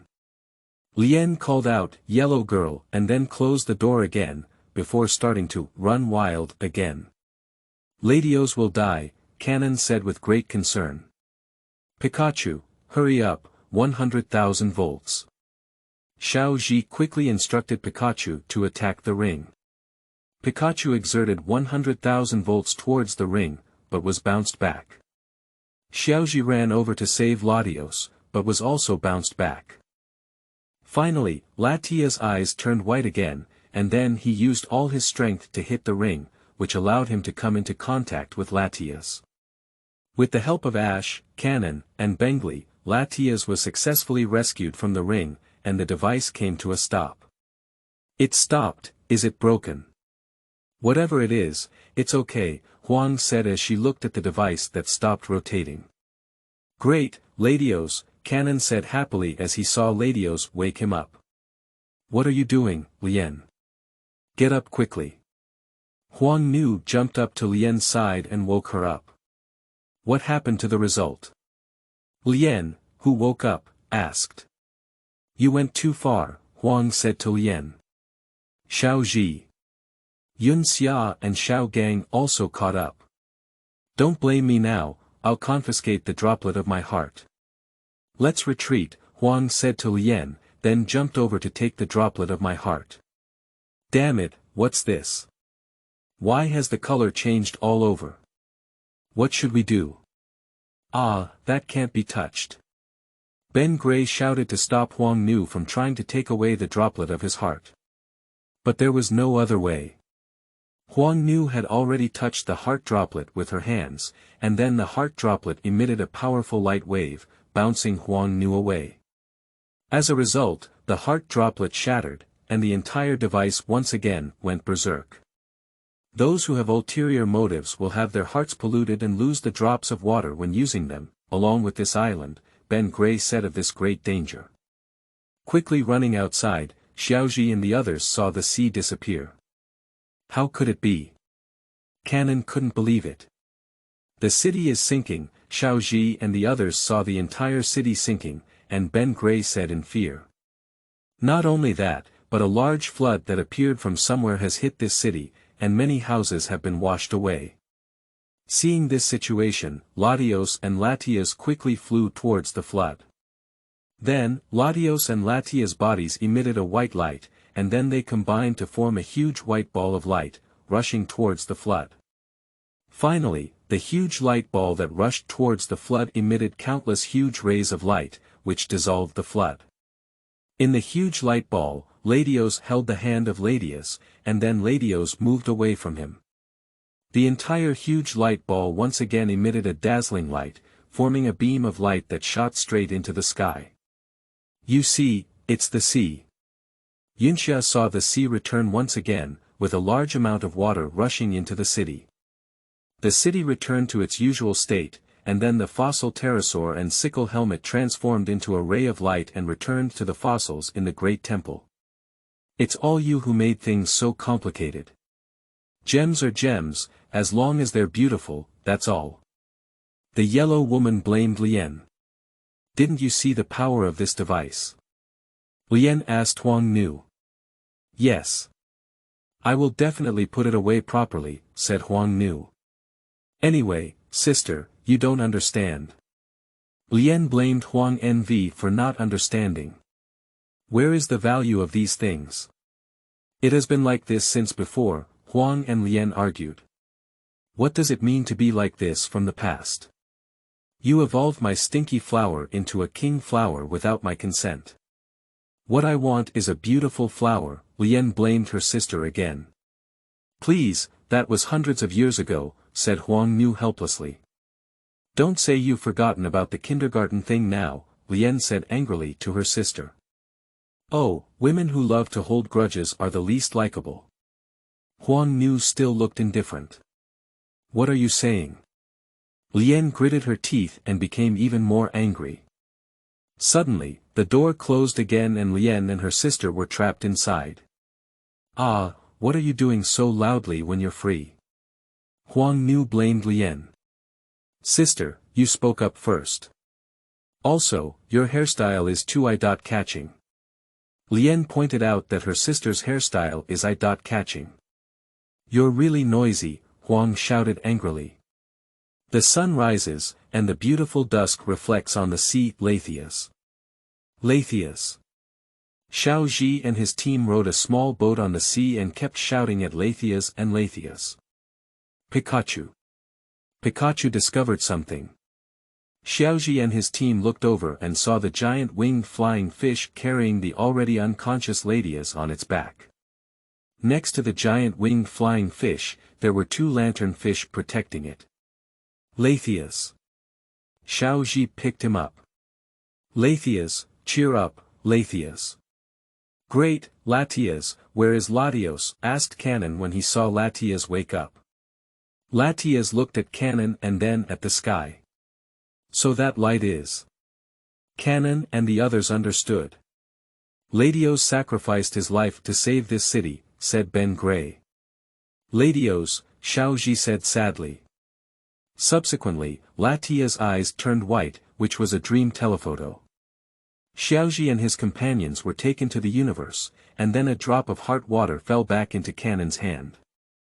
Finally, the dream telephoto came to an end. Latias sadly buried his head in Xiaozhi's arms, and then Canon placed the drops of his heart back in their original place. The drops of his heart shone brightly, and the entire city regained its vitality. The city once again gushed out of its water source. Mr. Bengali, thank you for taking care of us these days. Xiaozhi and his team arrived at Bengali's small boat repair shop on a boat. Oh, you're already going back? Ben Gray asked. Yes, Xiaozhi said. Well, it seems like Canon, Xiaozhi and the others are about to leave. Canon, Ben Gray shouted into the room upstairs. Aren't they there? They were there just now. It's okay, could you please help us tell her? Xiaozhi said. Pick up a pickup truck. Okay, be careful on the way. Ben Gray said goodbye to Xiaozhi and the others. I will. Xiaozhi and the others left. On the way out, Xiaozhi and the others saw Canon. Xiaozhi stopped at the dock and Canon handed a painting to Xiaozhi, followed by kissing her on the mouth. This move surprised Xiaojiang very much, and Yinxia was even more surprised. After Canon finished kissing, she looked at Xiaozhi and left. Is that Canon or Latias just now? Yinxia asked. I don't know, but it's really good. Xiaogang was very excited. Xiaozhi opened the painting and saw Xiaozhi and Pikachu inside. In the end, Xiaozhi and the others left by boat. Xiaozhi, did you say that was Canon or Latias just now? Yunxia quickly asked. Well. Secret. Xiaozhi smiled happily. Humph, I'm angry. Yunxia became jealous. Finally, Mr. Bengli was teaching the workers to build houses, while Lian and her two sisters were in prison with books and watching. Latias, who was incarnated as XLR, was painting on the dock. Finally, and most importantly, that city is no longer just Latias, with two other infinite Pokémon accompanying him. In this way, in Odomar, he met Ladios and Latias, and successfully saved the group of Ash on Odomar Island, leaving Odomar. However, the love between Ash and Latias continued. Alright, Xiaozhi and his team, who continue to travel with the goal of the City Alliance, continue their adventure. Stay tuned for the next chapter. Part 4. Meeting across time and space. You are listening at novelfull.audio. At this moment, the scene is in a somewhat ancient forest. Suddenly, a magical treasure with a green color all over its body and an elf-like appearance. And that Pokémon has round toeless feet and a hand with 3 fingers, with a round head that curves together at a point. And it also has light blue eyes and thick black circles, with 2 green antennae with blue tips growing on them. The Pokémon, much like what we call the little elves, flew rapidly in the forest, and then, a Haru intensified its pursuit. Suddenly, the black Luga jumped up to attack the Pokémon, but was avoided. Then, in the direction that the Pokémon was avoiding, a flying mantis suddenly jumped out and was attacked. After evading several times, it was still hit by the mantis's sickle. The Pokémon crashed into a tree and fell to the ground, but quickly flew back up. On the other side, there was a little boy about 11 years old walking in the forest. Then he saw a huge tree hole ahead and wanted to go inside. Are you going into the forest? Suddenly, a woman about 15 or 16 years old wrapped her head in a silk scarf jumped down. If you hear the sound of the forest, you can't wander around. This is a legend in the village. What does the sound of the forest mean? The boy asked. Sometimes you can hear incredible sounds, which are made by the forest's guardian god as he travels through time and space, the woman said affectionately as she looked into the forest. Shuttle through time and space. The boy still didn't understand. That's right, the guardian deity of the forest seems to have the power to travel through time and space, the woman replied, so to avoid being drawn into other eras, you must not wander around when you hear the sound of the forest, you know. Okay, I'll pay attention. The boy walked inside. I'll go first. Ah, wait. The woman stopped the boy. Wait a moment, this is for you to eat. This is the bread I made, and there are many fruits from the forest inside. Take it. Thank you very much. The boy took the bread and walked in. At this moment, a tail stand emerged from the flower isolation thicket, then crawled in again, and the Pokémon kept running. Behind him was Haluga, and suddenly a flying mantis appeared in front of him, almost hitting him. Subsequently, Haluga unleashed a jet of flames, and the Pokémon decisively deployed a mysterious shield. Although it blocked the jet of flames, it was still hit by a flying mantis and sent into the flower isolation thicket. Although you managed to escape in the forest of Mino, you can't escape again this time. Suddenly, a man in his 30s rode a motorcycle to the side of Kuruga and threw a ring at the Pokémon. The Pokémon flew away quickly and was not hit by the ring, which carried lightning with it. Don't let it escape, chase after it. The man ordered Haluga and the flying mantis to chase after the fleeing Pokémon. Compared to. The Pokémon kept singing, and the boy who was preparing to eat under a tree heard the sound. 3 beautiful flowers also heard it. Then many Pokémon in the forest ran in one direction, and finally flew past the Pokémon in front of the boy. Hurry up. The man's words rang out again, and then Black Luga and the flying mantis chased after him. At this moment, the boy felt something was wrong and chased after him. When he arrived, the Pokémon had already been caught by the flying mantis with a sickle, while Black Luga was guarding ahead. Stop it, 2-on-1 is too despicable, the boy shouted. But it was hit by a jet of flames from Haluga, and fortunately the boy avoided it. At this moment, the eyes of the Pokémon suddenly lit up, and the vine that appeared from somewhere entangled the flying mantis and Haluga. Then the Pokémon flew quickly towards the boy, and the boy ran over to catch the weak Pokémon. The Pokémon trembled weakly. Hand over that snowy rabbi.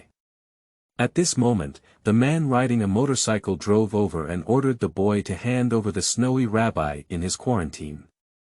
Swarabi, did you mean it? The boy stood up and said angrily, why did you do such a cruel thing?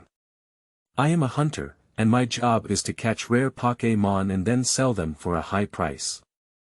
The man took out the ring again. Pokémon are not for sale, the boy scolded angrily. Hand it over. The man roared at the boy. Not really. The boy picked up Swarabi and ran. The boy was running away quickly, while the man behind him was chasing on a motorcycle. At this moment, Swarabi shouted, and the entire forest was shrouded in blue light. What is this sound? The woman just stood up and said.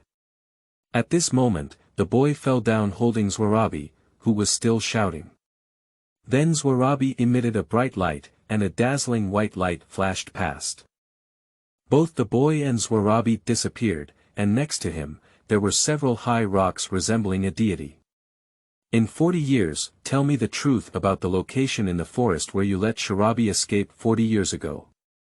At this moment, an elderly man was being choked by a man wearing black clothes and a yellow, colored headscarf, who was the man who chased Swarabi back then.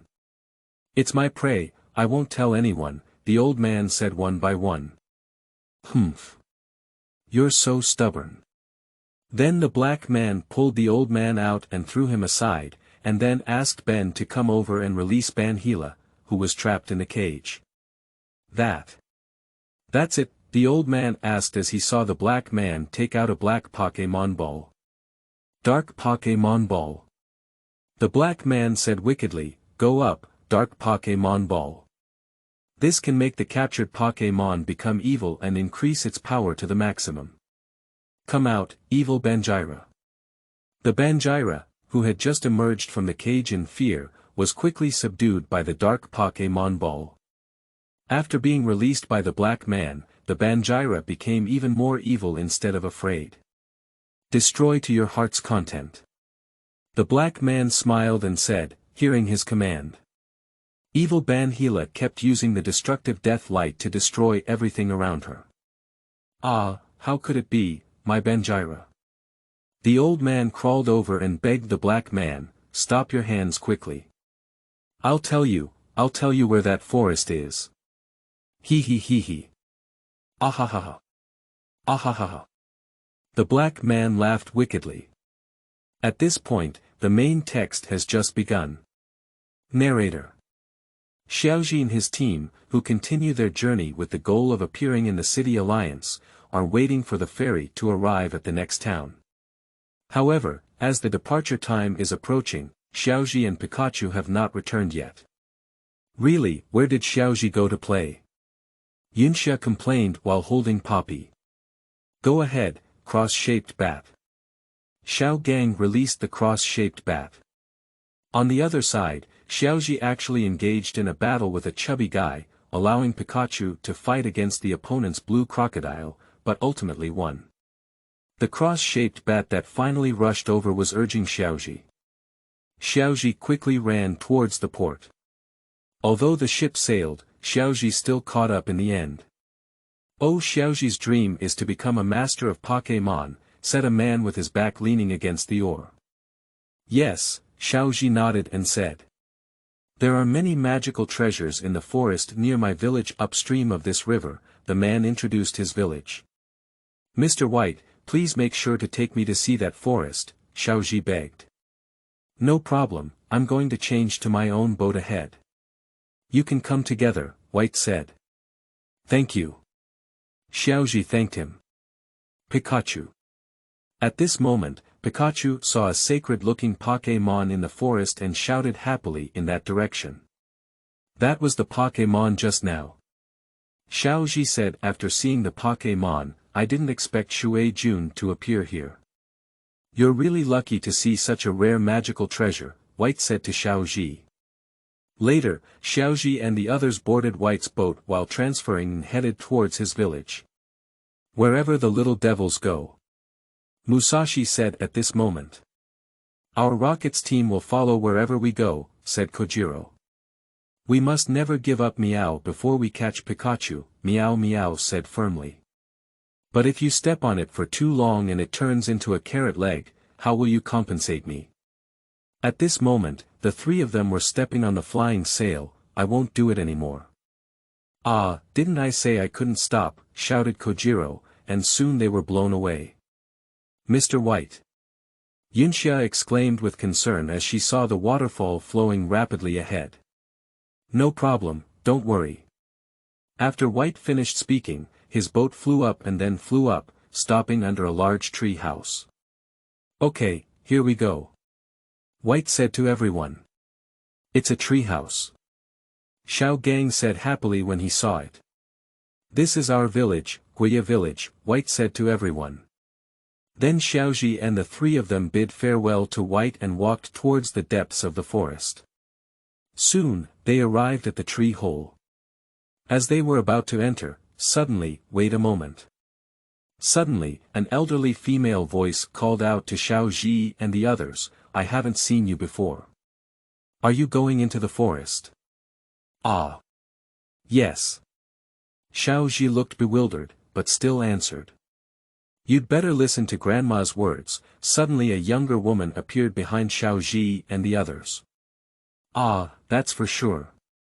I'm Xiao Jiang, who aims to become the world's #1 Pokémon trainer. Xiao Jiang ran over to see that the other person was a beautiful woman. May I ask your name? I am Meijio, my grandmother has been guarding the entrance of this forest, Meijio replied. When you hear the sound of the forest, you must stay in place and not walk, the old lady said to Xiaozhi and the others.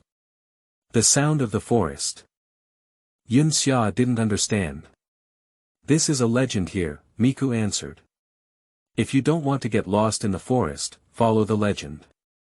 The old lady reminded Xiaozhi and the others. I know, so let's go. Xiaozhi said loudly to his wife on the tree before running towards the tree hole. Let's go, Pikachu. Miss Miku, I hope to have dinner with you in the future. Xiao Gang still couldn't bear to part with Miku. Alright, we have to go now. Yunxia ran over helplessly, dragging Xiao Jiang to catch up with Xiaozhi. There are various sounds in the forest, including the sound of wind, trees, water, and the cries of Pokémon, said Xiao Gang as he walked. At this moment, a blue light appeared again in the forest. Is this? Xiaozhi asked. Is it the sound of the forest? Yunxia guessed. Over there. Xiaozhi ran towards the direction where the sound was coming from.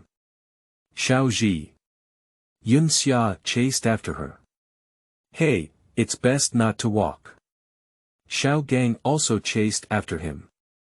The same statue was just surrounded by vines, and then the front of the statue emitted a dazzling white light. At this moment, Xiaozhi and the others had arrived here. They saw a boy and a snow rabbi appear in the light, and the snow rabbi flew away, leaving only the boy lying on the ground. Hey, are you okay? Xiaozhi ran over and tried to wake the boy up. He's still alive. Yunxia confirmed. Hey, take him to Miss Miju's place, suggested Xiao Gang. Okay. Xiaozhi agreed with Xiaojiang's suggestion. What was that light just now? Yunxia asked, as Swarabi flew weakly away from behind the statue. Miss Miku, are you there? Xiaogang shouted, Miss Miku. It seems he has woken up, Yunxia said happily as she saw the boy on Xiaozhi's back wake up. Cheer up, are you okay? Xiaozhi asked with concern. After waking up, the boy panicked and pushed Xiaozhi to the ground, then stood up weakly and said, I won't hand over Swarabi. What are you doing? Xiaozhi was obviously a bit angry. He had been kind enough to carry him away, but he was rejected by the other party. Of course, Xiaozhi was very angry. What exactly happened? The boy who came to his senses was very confused. I should have asked you this, right? Xiaozhi asked the other person in reverse. What's wrong? At this point, Miku had already come down from the treehouse. We found the child lying in the forest, Yunxia replied. Well, you were at that time, that's great. My wife ran over and looked at the boy, then excitedly hugged him. That's great. Grandma, do you know him? Meizhou asked. I told you 40 years ago that a boy disappeared in this forest, the old lady said to Meizhou. Can you say it's this child? Miku confirmed. Yes, it won't be wrong, the old lady said confidently. The sister who gave me bread. The boy exclaimed in surprise as he recalled his previous memories. Location. Grandma's home, this is something you dropped at that time, isn't it? The old lady handed a notebook to the boy. This is mine, isn't it? The boy exclaimed in surprise as he opened his notebook. I think you must have traveled through time and space, the old lady confirmed. Shuttle through time and space. What does that mean? Yunxia asked. That is to say, he appeared here for over 40 years, explained Meizhou. How could it be? Xiaozhi still couldn't believe it. Where's Swarabi? Where is Swarabi? The boy suddenly asked loudly, is there a Pokémon with me? I didn't see it. Yunxia replied. Have you seen Swarabi? The wife asked the boy. Yes, the boy nodded and said. The one we respect as the god of the forest is Swarabi, the old lady replied. Legend has it that the guardian deity of the forest, Swarabi, possesses the power to bestow life upon the forest and to travel through time and space, replied Miku. Did it cross time with the power of Pokémon? Xiaogang asked. It should be true, according to legend, Swarabi lives in the lake of life deep in the forest, but no one has seen it travel through time and space with their own eyes, the old lady replied. Swarabi is seriously injured. I have to go and save her, said the boy as he stood up to walk. I'll go with you too. Xiaozhi also wants to protect Swarabi. Me too. Then Xiaogang and Yunxia stood up one after another and said. My name is Xiaojiang, and I am a very excellent Pokémon breeder, Xiaojiang introduced himself. My name is Yunxia, remember I am a beautiful girl from around the world, Yunxia also introduced herself. I am Xiaozhi, becoming a Pokémon master is my goal. Xiaozhi stated his own goal. Pikachu. Pikachu also greeted. Oh, it's my partner, Pikachu. Xiaozhi introduced Pikachu. Hello, my name is Xuecheng. The boy also introduced himself. What? May I ask if your name is Demu Xuecheng? Xiaozhi asked in surprise. Yeah, what's wrong? Xuecheng asked in confusion. No, it's nothing, hee. Xiaozhi said awkwardly, then thought to himself, I didn't expect Grandpa Demu to have seen Swarabi before, and he used to be so handsome. No wonder. Location inside the forest, Pikachu. Pikachu jumped off Ash's shoulder and led them to a large tree. Pikachu. There it is. Xiaozhi suddenly realized. The Pokémon are gathered together, Xuecheng said as he looked at the scene before him. Then Xiaozhi quickly ran over to climb up, and Xuecheng followed suit. It can be seen that Xiaozhi's mood was very anxious. Suddenly, Xuecheng couldn't grasp steadily and was about to slide down. Xiaozhi quickly reached out and grabbed Xuecheng's hand. "It's better for you to stay in the quarantine phase and wait," Xiaozhi advised. "No, I have no problem.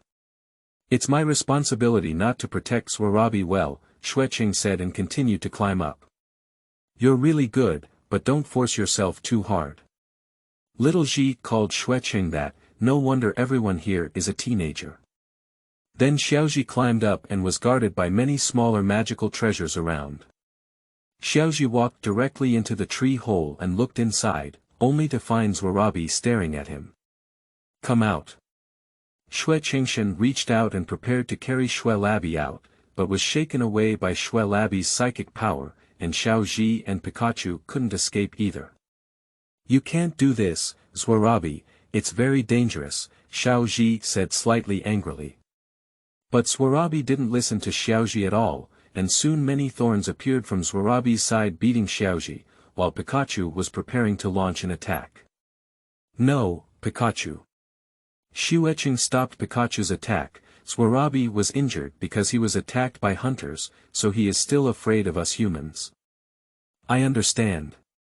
Xiaozhi struggled to hold back the pain and approached Swarabi. "Swarabi, it's okay. We're not your enemy, please rest assured. Swarabi, don't be afraid anymore. We just want to be friends with you," Xuecheng said to Swarabi, enduring the pain of the brambles. "It's true." Xiaozhi finished speaking, and Swarabi stopped beating. "Let's be friends. Swarabi," Xuecheng said firmly. Then Xiaozhi reached over and touched Swarabi's little head. At first, Swarabi was afraid and tightly closed her eyes, but then opened them and looked at Xiaozhi. "Come on." Xuecheng picked up Swarabi and held her in his arms. "Alright, it's already okay." Swarabi looked at Xiaozhi and Xuecheng and finally fell asleep with peace of mind, because it was already very weak. Xiaozhi and his team quickly sent Swarabi for treatment, but as the rockets ran out midway, just as they were speaking their opening remarks, Xiaozhi directly let Pikachu hit 100,000 volts and knocked down Musashi and his team. At this moment, the rockets are crying, "Sorry, we have an urgent matter." Xuecheng politely apologized. "Oh, forget it. Forget it." Yun Xia pushed Xuecheng to ignore the rockets and their team. "Wait a minute, stop here, little devil." Musashi shouted at Xiaozhi and the others. "You look down on us." Xiaojilan cursed at Xiaozhi and the others. "Swarabi, cheer up." Xuecheng said anxiously to Swarabi. "We're about to arrive." Xiaozhi saw a very high and pointed mountain ahead and said, but suddenly a big machine emerged from the middle of their road. "Leave that snow rabbi behind." The black man wearing a helmet was standing on top of the big machine and said to Xiaozhi and the others. "Who are you?" Xiaozhi asked displeased. "You don't need to know." The helmet man, temporarily referred to as the helmet man here, refused to tell him who it was. "Get out of my way!" Xiaozhi shouted loudly. I saw the helmet man take out a dark ball and throw it, and an evil Banjira appeared in front of everyone. "Ah, that's it." Yunxia clearly felt a little scared when she saw the Banjira. "Banjira," Xiao Gang added, "but it's different. Destroy it to your heart's content." As soon as the helmet man finished speaking, Banhila unleashed a destructive death ray at Xiaozhi and the others. Xiaozhi and the others narrowly avoided the destructive death light, but to their surprise, Banhila walked towards them again and prepared to use the destructive death light. However, a sudden burst of smoke blocked Banhila and the helmet man's line of sight. "I can't forgive those who want to take our prey." It was clearly the black mist unleashed by the double bomb gas, and Musashi confidently said. However, soon Banjila's destructive death ray hit, frightening the rockets and causing them to collapse and tremble with fear. Are you, the helmet man asked. Ah, that mask, are you? Musashi said in surprise when he saw the helmeted man. Evil Pokémon Master, meow. Meow meow added. The highest official of the Rockets, said Kojiro in surprise. Monsieur Bixias with a fake face, exclaimed the three members of the Rockets in fear. Are you also the Rockets? Bis has asked Musashi and the others. Yes, it's really impolite of you. Musashi and his team ran over and began to speak well. I've heard rumors about you a long time ago. Kojiro continued. It's really our honor to meet you.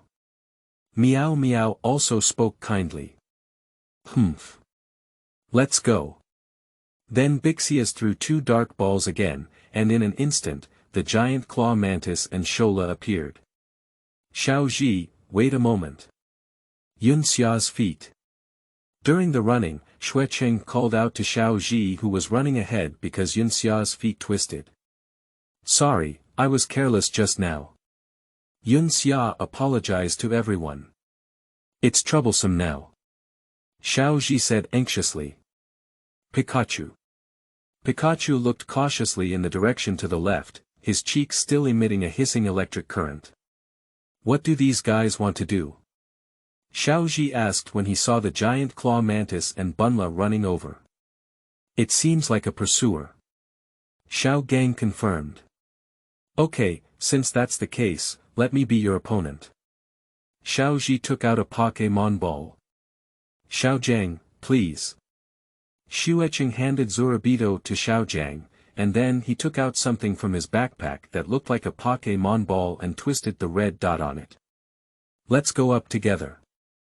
After Xuecheng finished twisting, the magical treasure opened and a fire dinosaur appeared, followed by Xiaozhi sending out bay leaves. Quickly, Paula rushed to the front of the fire dinosaur and grabbed it with her claws, while the fire dinosaur was avoiding it. On the other side, the giant claw mantis attacked the bay leaf, which also ran to avoid the attack, and then the giant claw mantis charged back. Laurel leaves, with a flying blade. Xiaozhi commanded. The laurel leaf used the flying leaf blade, but the giant claw mantis used a shadow clone. The flying leaf blade failed to hit the main body, while the laurel leaf was hit by the main body, instantly flying onto the rocks behind it. Immediately after, the giant claw mantis once again used its shadow clone, leaving the laurel leaf at a loss. On the other side, the fire dinosaur fought with Bonla without giving in, and then the fire dinosaur unleashed a jet of flames, which Bonla avoided. The other side of the bay leaf is clearly not a match for the giant claw mantis, as it is completely crushed in speed and constantly attacked. Xiaozhi, there really is only one, don't be fooled. Xuecheng reminded Xiaozhi. Well, laurel leaf, focus your attention, you must be able to see it. Xiaozhi encouraged the laurel leaf. Subsequently, the bay leaf began to close its eyes and feel the giant claw praying mantis. Soon, it discovered the essence of the many giant claw praying mantis. The bay leaf quickly threw the flying leaf knife directly in front of it, and the giant claw praying mantis was hit directly, stopping the shadow clone. Immediately after, the bay leaf once again used its cane whip and whipped the giant clam mantis, knocking it down on the rocks behind. Well done, bay leaves. Xiaozhi praised. Success, Xiaozhi, Xuecheng said to Xiaozhi. Coming over, Xuecheng. Xiaozhi just looked in Xuecheng's direction and reminded him. Fire dinosaur, use iron head skill, Xuecheng said to the fire dinosaur. The fire dinosaur made a strong jump and hit Dangla with an iron fist, successfully hitting her against the rock behind her and knocking her down. Your fire dinosaur is not bad either, Xiaozhi praised. Thank you, Xiaozhi. Xuecheng said, holding the Pokémon ball from his time. After a while, Bixias controlled the machine and arrived at the place where Xiaozhi and the others were fighting just now. Bixias saw that the giant claw mantis and Gila were both tied to rocks. Hehe, if it weren't for this, it wouldn't be interesting. It's really a good prey, said Bixias with a sly smile. Returning to Xiaozhi and his side, on which side is the village? Xiaozhi asked. They were walking when a thick white mist suddenly appeared, and Xuarabi became increasingly weak. At this moment, a circular bear walked over from in front of them, and Xiaozhi became alert when he saw it, but then relaxed his guard. Because another baby bear walked out, and then circled the bear to signal Xiaozhi and them to follow it.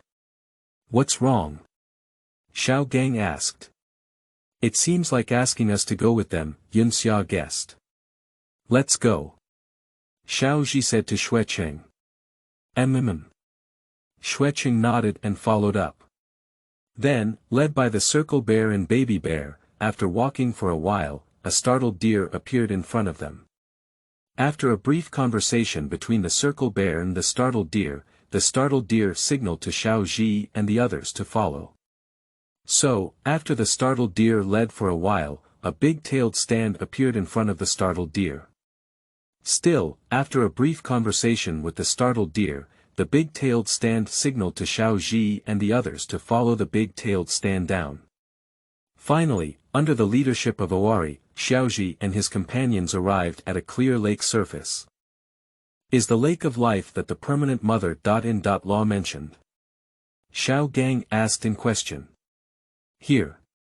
Yunxia, who had just placed it, confirmed. Seeing Xuarabi's weak appearance, Xuecheng decided to hold Xuarabi and walk down the lake. When he was almost halfway there, he gently placed Xuarabi on the water surface, and several ripples appeared in an instant. Xuecheng. Xiaozhi called Xuecheng. At this moment, Xuecheng also noticed that there were a large number of wild Pokémon around the lake, all of which were Pokémon of this forest and also protected by Xuarabi. Subsequently, Xuarabi broke away from Xuecheng's arms and swam towards the center of the lake, then floated towards the sunlight on the bottom of the water.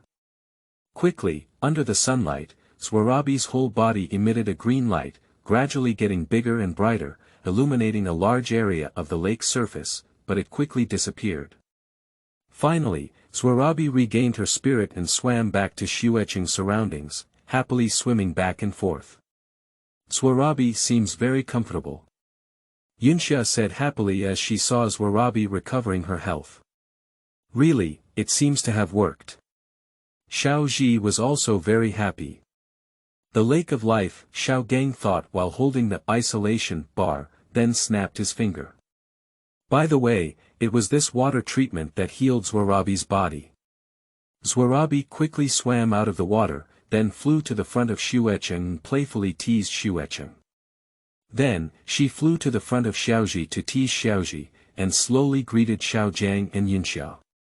Then, she flew to the water again and paddled with her hand, happily jumping back and forth in the water.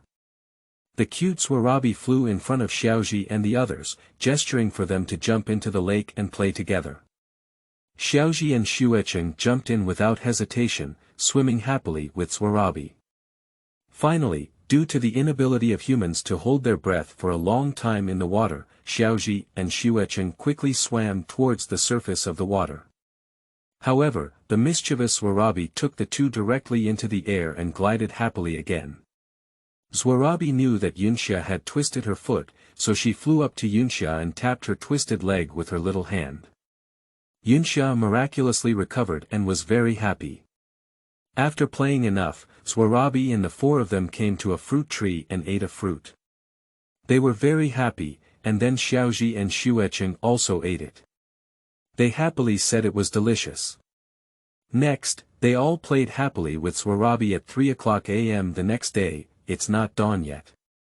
Xiaozhi woke up in a daze. But I'm already awake. Xuecheng held a drawing board and drew a picture of Pikachu and Xuarabi sleeping together. You painted well, Xiaozhi walked up and exclaimed. My interest is to quietly observe the Pokémon like this, Xuecheng said of his interest. Can I have a look? Xiaozhi asked for Xuecheng's opinion. Xuecheng handed the drawing board to Xiaozhi. Wow! I've drawn a lot. Xiaozhi kept flipping through the pictures on the drawing board. It can be said to be a handmade Pokémon guidebook. Are you going to be a Pokémon trainer in the future? I haven't decided what I will do in the future, that's why I embarked on the journey, Xueqing replied. Suddenly, Xiaozhi was taken aback and thought to himself. Damn it, I forgot. In the future, he will just become a Pokémon doctor, who is also my Pokémon grandpa. However, I don't know if he used to be a Pokémon trainer before. It feels like he's very talented. This kind of thing is not urgent, we need to consider it slowly. Xiaozhi replied. Although that's the case, I feel like I'm in a dream, Xueqing suddenly lowered her head. Moreover, whenever I think of my mother, maybe she's been worried about me, my heart feels. Mom. Xiaozhi also lowered his head. Xiaozhi, where's your mother? Xueqing asked Xiaozhi, you've been traveling all this time, isn't your mother worried about you? I think my mother is also very worried, Xiaozhi suddenly exclaimed after finishing speaking. Hee, thinking about my mother's matter makes me hungry. Oh, by the way. Xueqing ran over and took out a loaf of bread. This is the bread that my permanent sister gave me, even though it was from 40 years ago. Wow, it's really an antique, Xiaozhi said as he took half of the bread and started eating it. Eat it well. It seems like it's just coming out of the oven, Xueqing said before laughing with Xiaozhi. Suddenly, Pikachu didn't know what he heard, woke up, and then ran to a place to watch, because Swarabi, who was sleeping against Pikachu, also woke up as a result. Pikachu, what's wrong? Xiaozhi asked. Xiaozhi, over there. Xueqing called out to Xiaozhi. Later, Xiaozhi and his team saw a large area in front of them that was shining with light. With a flash of light, a large number of Babinopsis appeared, which turned out to be the evolution of the iron armor pupa. You can definitely go back. Xiaozhi looked at Xueqing, who was confused, and said again, go back to your era. Xueqing nodded happily at Xiaozhi. So slowly, the sky began to light up. Xiaozhi, Xueqing, Pikachu, and Swarabi climbed up the tree and watched the bod of Phalaenopsis flying in the morning sun together. By this time, the two of them had become good brothers. Unable to laugh or cry, time. 7.00 Location. Statue Terrace of Sharabi weather. Bright sunshine, the village is coming soon, Xiaozhi walked and said. Due to approaching the village, Swarabi was very happy and flew happily in the air. However, at this moment, a machine suddenly appeared and grabbed Swarabi. Fortunately, Swarabi avoided it. Musashi. Since you sincerely asked for advice. Kojiro. We will tell you with great compassion. Rockets. Xiaozhi gritted his teeth and said fiercely. Hand over that snow rabbi. Meow meow commanded little Xi and the others. Pikachu. Pikachu walked up to the big machine and used 100,000 volts, but was unharmed. It's useless. Bicha said to Xiaozhi and the others, and then the two long claws of the machine began to attack Xiaozhi and the others. Soon, many trees fell down, and in the end, Swarabi was still caught. Swarabi. Xueqing shouted loudly. I have taken Swarabi. Bixia said wickedly, then grabbed Swarabi's machine claw and emitted a powerful electric current, causing fatal damage to Swarabi. Swarabi. Xiaozhi shouted, wanting to run forward to stop them, but the suddenly falling tree stopped them from moving forward. The already weak Swarabi was thrown out by the machine claw, and Bixia's evil took out the dark ball and subdued Swarabi. Swarabi, capture. Bis has said, holding the dark ball. Stop it. Xiaozhi ran over angrily, wanting to climb up to Bixia's side. Humph, stupid thing. As soon as Bixias finished speaking, several waves and BB birds flew over and pecked at Bixias. Subsequently, Xiaozhi climbed up with a lifelong leap and successfully grabbed Bixias by the neck. Bixias struggled continuously, and finally accidentally pressed a button on the machine, which then fell down. But Xiaozhi successfully grabbed the dark ball, but fell out. Swarabi. Xiaozhi's weak hands clenched the dark ball and said. Humph. Bis has walked over and stomped on Xiaozhi's hands with his foot. Xiaozhi screamed in pain, Sharabi is our thing. Xiaozhi, who refused to let go, eventually passed out due to pain, and Bixias easily retrieved the dark ball. Xiaozhi. Xuecheng and the others rushed over and shouted one after another. At this moment, many magical treasures appeared around Bixias, including those on land and trees. What do you want? Bicha said to these wild Pokémon, are you trying to save this Snowbye? Hee hee hee hee. I'll make you understand that the Snowbye you know no longer exists. Swarabi, get rid of them. Swarabi, who was released, had now become evil, and Bis has ordered the evil Swarabi. Subsequently, the evil Sharabi unleashed his strong psychic power and easily knocked down the Circle Bear and all the Pokémon in one fell swoop. None of them could escape the attack of the evil Sharabi. That's really great, that's really great. Beatrice said excitedly, Sharabi, come on, let me see your strength again. Quickly, Swarabi was surrounded by a powerful wave of psychic energy, and all the power of the forest was constantly gathering on Swarabi. Ahahaha. Sharabi, you are the Pokémon that deserves me, said Bixiasixi with a smile. It's too scary, isn't it a bit overdone? Kojiro Mo initiated a heart of kindness. Ah what? Musashi was suddenly sucked by Sharabi, ah, what a disgusting feeling. Returning to the permanent grandmother's place, that's it. Miku exclaimed in surprise when she saw what had happened in the forest. We can't go on like this anymore, Grandma Eternal said to Meiju, let's go. Yes. Meiju hurriedly ran towards the forest with his permanent grandmother. The screen returns to Xiaozhi again, Swarabi. Xiaozhi had already woken up at this moment. If you don't go quickly, it hurts so much. It's too forced, you can't move yet. Yunxia said anxiously to Xiaozhi. Hey, Xiaozhi, Xuecheng. Miku shouted loudly to Xiaozhi and the others. Are everyone still alive?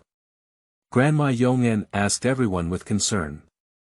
On the other side, one of our three sacred beasts, Shuejun, is running rapidly towards the forest. At this moment, everyone is here on the flying ship. That's too much. Miku said angrily after listening to the whole process of Xiaozhi and his team. Surprisingly, the forest god was used to destroy the forest. How could such a thing happen? Grandma Everlasting was also very angry. At this moment, Swarabi had formed a huge tree, which was destroying the forest. Soon, the tree ball turned into a large tree monster, wreaking havoc on the forest. I know now, I know very well about Sharabi's strength. Since the experiment has ended, I think we should send it to Sakaki boss as soon as possible, Musashi, who was controlled, said to Bixias. Hey ha ha ha. I have already obtained the strongest Pokémon, and no one can resist me. Bichas laughed wickedly. What's going on? Musashi felt something was wrong. At the moment when I received Sharabi, I was no longer under the jurisdiction of the rockets, Bis has said loudly with open hands. I am the only person who can complete the conquest of the world, ahaha. Since that's the case, I need to recover quickly. Xiaozhi whispered and then used his healing technique towards himself. Swarabi. Xuecheng shouted loudly to Swarabi. It's really eye-catching, Swarabi, go destroy it. Bixias ordered Swarabi to attack everyone in the flying ship. We're coming. White wanted to control the flying boat to avoid it, but he couldn't make it in time. He was hit by a strong purple light wave emitted by Sharabi and fell onto the lake. How's it going? Is everything okay? White asked everyone. I'm fine. Yunxia crawled out and said. I'm still alive. Xiao Gang replied. Subsequently, Xiaozhi and the others were all fine, and Xiaozhi had already recovered his health. "Can't you forgive the elderly," complained the permanent grandmother, "if we don't find a way to stop it? Since that's the case. Pikachu, use 100,000 volts." Xiaozhi commanded Pikachu. Pikachu's 100,000 volts hit the tree monster, but to no avail. "Swarabi, tell them to shut up for me." Bishaz, who jumped onto a nearby tree, ordered Swarabi, "Come on, Swarabi." When Swarabi was preparing to attack Xiaozhi and the others, suddenly Xuejun ran over and successfully saved Xiaozhi and the others. "That's the incarnation of the North Wind." Grandma Forever exclaimed in surprise when she saw Xuejun. Xuejun. White was also surprised. At this moment, Xuejun and Xiaozhi jumped onto the branch that Bixias had found, successfully breaking the branch and forcing Bixias to the ground. "Can you lend me your strength?" Xiaozhi asked Xuejun. "Ah," Xuejun said to Xiaozhi, and through Xiaozhi's telepathy, he learned that, yes. "Okay, take us to the place where Swarabi is," Xiaozhi said to Xuejun again. Let that water lord also become my thing." Then Bixias took out the dark ball and released the evil Bangila. "Bangila, take action." "You think so, go ahead, big rock snake." Xiao Gang released the big rock snake. The evil Bangila, who was preparing to use the destructive death light against Xiaozhi and the others, was hit by the great rock snake and the destructive death light missed. Swarabi. Xiaozhi and Xuecheng, who were quickly taken by Xuejun to the tree monster, saw Swarabi in the middle of the tree monster. "Swarabi!" Xiaozhi shouted loudly. Swarabi heard Xiaozhi's voice and raised his head, but was later taken down by Swarabi. Xuejun carried Xiaozhi and the others back to the ground, and by this time, the big rock snake had been knocked down on the ground.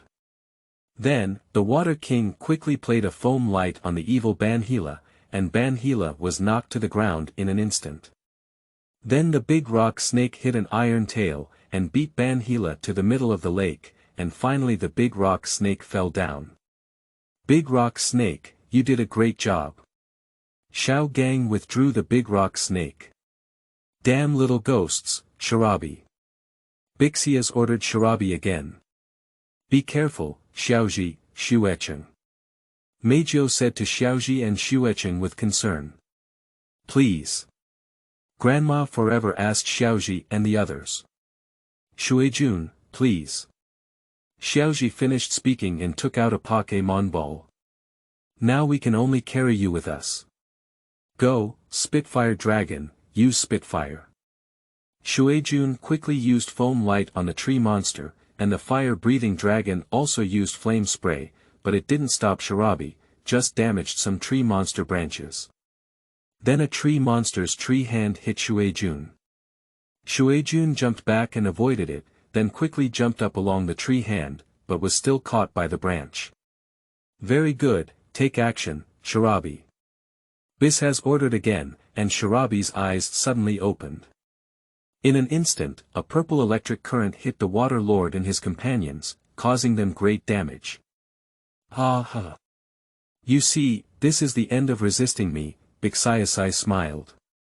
Due to Xuejun being injured, the Spitfire Dragon flew towards the tree hand to attack, but was fiercely pushed aside by another tree hand controlled by Swarabi. The Spitfire Dragon was seriously injured, and Xiaozhi and Xuecheng fell as a result. "Cheer up, Swarabi is right up here," Musashi, who was tied up, saw Xiaozhi and Xuecheng fall here and said to Xiaozhi. "Thank you, Musashi." Xiaozhi thanked him and climbed up with Xuecheng. What are Kojiro and Meow Meow really doing?" Musashi shouted angrily. "Stop, Swarabi." Xiaozhi and Xuecheng had already climbed up. "Aren't you a Pokémon who would do such a thing?" Xuecheng also shouted to Xuelabi. Swarabi, Xiaozhi shouted again, and at this moment, Swarabi woke up in shock, and Xuejun also escaped the attack of the electric current. "Swarabi, what are you doing?" Hurry up and take action. Bixias ordered Swarabi again. Swarabi, who was struggling to escape, became evil again, and Shuai-jun was once again fiercely attacked by the electric current. Swarabi, we are friends. Have you forgotten? Xiaozhi shouted loudly at Swarabi again. Pikachu. Pikachu also shouted loudly. Remember. Xiaozhi continued loudly, trying to awaken Swarabi. Swarabi, quickly recall your true self, Shuai-jun also shouted. What's wrong, Swarabi? Bixias, who had already climbed to the branch, shouted to Swarabi. At this moment, Xiaozhi and the others were quickly crawling towards Swarabi, and many magical treasures were once again gathered outside, all calling out to Swarabi. Swarabi, it's me, remember it quickly. At this moment, Shuai-jun had already climbed up in front of Swarabi. Xiaozhi, on the other hand, endured the pain of the electric current and forcefully climbed in, hugging Swarabi. I believe you. Xiaozhi gritted his teeth and said, Swarabi. Swarabi, return to your true self. Shuai-jun also hugged Swarabi, Swarabi. At this moment, Swarabi was constantly reminiscing about the time spent with Xiaozhi and Shuai-jun. Soon, Swarabi finally remembered, and Shuai-jun was no longer under the attack of the electric current.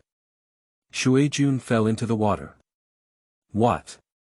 Bis has held a dark ball containing Swarabi, but it was already broken. Damn it, how could that be? Swarabi happily called out to Xiaozhi and the others. On the other side, the dark ball in Bixias's hand exploded, and the tree monster also fell, sinking into the lake. Meanwhile, Swarabi used her psychic power to fly Xiaozhi, Shuai-jun, and Pikachu out. But Swarabi, who had consumed too much energy, fell into a coma again. Xiaozhi quickly used his hands to hold Swarabi, while Shuai-jun and Yongnan rushed over. Great! Miku said happily. Well done. Xiao Gang was also very happy. That's really great, said the permanent grandmother happily, but soon became serious because Swarabi was very weak. What's wrong? Yunxia asked anxiously. Swarabi, Xiaozhi said very sadly. At this moment, Swarabi in Xiaozhi's arms was rapidly declining and eventually withered. Ah, the crowd exclaimed in surprise, water, as long as there is water. Xiaozhi put Swarabi back into the lake just now, but there was no change. It's useless. Xiaozhi said sadly. What should I do? Meizhou asked anxiously. Because the forest has been destroyed, the lake of life is also facing death, said the permanent grandmother sadly. How could it be? Yunxia was surprised. What about Water Lord? Doesn't Water Lord have the power to purify water? Miku said of Water Lord's power. Shuai-jun, please purify the sewage. Shuai-jun begged Shuai-jun. After understanding everyone's heart, Shuai-jun's whole body appeared bright, and then it quickly jumped on the lake's surface, restoring the clarity of the lake of life once again. This is the power of Shuai-jun. Swarabi, this is clean water. Xiaozhi put the withered Swarabi back into the lake water, but Swarabi remained unchanged. Is it still not possible? Grandma Everlasting sighed and said. Swarabi, you can't die. Xiaozhi sat on the shore holding Swarabi and took out the fruit. Look, this is the fruit you like. Hurry up and eat it. Xiaozhi handed the small red fruit to Swarabi's mouth, but there was still no response. Xiaozhi shook his hand and the fruit fell into the lake water. Then Xiaozhi kept taking out the fruit, but it was still the same. The fruit fell into the lake water. Swarabi, Xiaozhi cried sadly, please eat. Everyone is crying, Pikachu, Pikachu comforted Xiaozhi sadly. This is not Swarabi's fault, it is the human beings who manipulated Swarabi to destroy the forest. This is not Swarabi's fault. Shuai-jun clenched his fists and shed tears. But why did Swarabi have to die? Upon learning that Swarabi had passed away, all the wild Pokémon in the forest began to howl sadly, and Shuei-jun also howled, "Oh woo!" Suddenly, while all the Pokémon were howling, a dazzling light appeared in the sky, and everyone looked over, followed by waves of beautiful isolation bells. "Is this?" Yunxia looked up and asked. "Traveling through time and space, the sound of traveling through time and space," replied Grandma Everlasting. Quickly, many snow rabbis appeared from the bright light, and they flew over quickly. Then, the snow rabbi in Xiaozhi's arms flew up and was carried to the middle by 3 other snow rabbis. All the snow rabbis revolved around the withered snow rabbi. Slowly, slowly, the withered snow rabbi gradually regained its vitality, and it also woke up. "Bibi, Bibi," the awakened Swarabi greeted its many companions with joy. "The guardian deity of the forest bestows life upon the forest, traveling through time and space," exclaimed the eternal grandmother. "So Swarabi still has friends," Xuecheng said happily. "We too." Xiaozhi looked at Xuecheng and said. After waking up, Swarabi greeted the other Swarabi, and all the other Swarabi used time and space to leave. The remaining awakened Swarabi was here, and the forest also recovered. Everyone waved their hands happily towards Swarabi, and Swarabi was also flying happily. However, Bixias, who suddenly emerged from the water, grabbed Swarabi hard. "This is my thing, no one can take it away," Bixias said to Xiaozhi and the others. "Don't expect to succeed." Xiaozhi ran over and hugged Bixias, who wanted to escape with a rocket. "Xiaozhi!" Xuecheng shouted anxiously. "Let go, little ghost, let go." Bixias stepped on Xiaozhi with his foot, as Xiaozhi tightly grasped his right foot. Who would let go? Xiaozhi climbed onto Bixias's body. "Pikachu, 100,000 volts. What are you going to do?" Bixias asked Xiaozhi in surprise. "Pikachu." Pikachu exerted 100,000 volts, and both Bixias and Xiaozhi were hit by 100,000 volts. The rocket also exploded, and Bixias quickly fell to the ground, just like Xiaozhi. Just as Xiaozhi was holding Pikachu tightly and thinking he was about to die, a burst of mental energy suddenly appeared on him. It turned out that Swarabi had saved him. And the Bixias that fell to the ground, and what appeared in front of them were permanent Grandma, White, and Miku. Not only that, but also many magical treasures. "Foolish like you, let me train you from scratch," said the permanent grandmother angrily. Paula, the giant claw mantis. Bis has wanted to take the dark ball from him, but found none left. Strange, no. I'm sorry, please forgive me. Subsequently, Bixias was enveloped by green caterpillars and unicorns, who used their silk to spin. The forest still seems unwilling to forgive you, ha ha ha. Grandma forever smiled happily. Shuei-jun, thank you. We'll meet again someday, Xiaozhi said to Shuei-jun. Young man, yes, we will meet again someday. Shuei-jun said to Xiaozhi with a heart-to-heart electric induction before leaving. Farewell to Shuei-jun, Swarabi shouted at Xuecheng and then began to travel through time and space. It seems that we are going to travel through time and space, probably to go back to your era, said Grandma Yong to Xuecheng. Are you taking me back? Xuecheng asked Swarabi. Bye, Swarabi nodded and shouted. Hurry up, Xuecheng. Xiaozhi said to Xuecheng. Xiaozhi. Xuecheng called out reluctantly. No matter where we are, no matter what era we are in, we will always be friends. No, we are both family members. Xiaozhi was also reluctant to part ways. Xuecheng nodded and followed Xuelabi flying up. Thank you, Xiaozhi. Everyone, thank you too. We will always, always. Goodbye. Xiaozhi shouted at Xuecheng, then whispered, my big wooden grandfather. Goodbye. Xuecheng also said goodbye to Xiaozhi. 40 years ago, Xuecheng woke up at the statue stage, and at that moment a beautiful woman walked over, who was the permanent grandmother. What happened? Brother, isolation, brother. Eternal asked Xuecheng, are you okay? I just had a dream, a great dream. Xuecheng looked around and said to Eternal. Ah, it's unbelievable that all the pain in my body has disappeared. Musashi was floating on the surface of the lake at this moment. This lake water is very good for my body. Hey Musashi, we're here to save you. Kojiro rowed a wooden boat and approached Musashi. Sit up, meow. Meow meow also said to Musashi. Your movements are too slow, aren't they? Musashi complained. Oh, because we kept hiding until that guy was gone before we dared to come out, Meow Meow explained. Slow down. Musashi complained again, and at this moment, Banhila jumped and scattered Musashi's boat, then left, while the other side's giant claw mantis and Shora also left. This water, really, Meow Meow crawled out of the water. It's really effective, said Kojiro excitedly. That's right, that's right. Musashi said happily. This is really a beautiful feeling of isolation. Musashi and the others said together.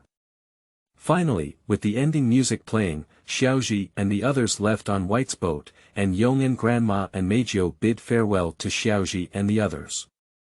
And here at the Daimu Research Institute, Xiaojian actually found out that Dr. Daimu used a drawing board to draw the paintings of the magical babies at that time. Chapter 1. First Arrival in the World of Pokémon, Cultivation. You are listening at novelfull.audio. On a certain day in June 2014, our protagonist, Chen Bin, was watching Pokémon's Pokémon XY at home. Quickly, Chen Bin finished watching the Pokémon movie and felt bored, so he went for a walk in the forest of his village. The air in the forest is very fresh, with the fragrance of birds singing and flowers, giving people a feeling of a paradise, which is a good place to relax. He said excitedly as he walked, if only I could go to the world of Pokémon. But it's impossible, sigh. At this moment, the sky became dark and shrouded the entire forest, as if it were the end of the world. Suddenly, a black lightning flashed from the sky and shot down beside Chen Bin, causing him to scream in surprise. In no time, a huge black hole flashed at the spot where the black light had just shot down, and Chen Bin was sucked in by the black hole. Afterwards, several more people were also sucked in and lost the memories they had on this earth. Coincidentally, Chen Bin did not lose his memory. Division line. When Chen Bin woke up, he found himself no longer in the forest, but in a room filled with posters of Pokémon images and various Pokémon toys. Chen Bin suddenly discovered that this seemed to be the world of Pokémon. Then, he looked at the room again, and to Chen Bin's surprise, it was actually the room of Xiaozhi in the anime. Chen Bin was very excited at this moment. While Chen Bin was excited, a voice interrupted him and said, Xiaozhi, haven't you woken up yet? Aren't you going to Dr. Oki's Research Institute today? This voice was Xiaozhi's mother. Huazi. Xiaozhi's mother is as beautiful as a fairy.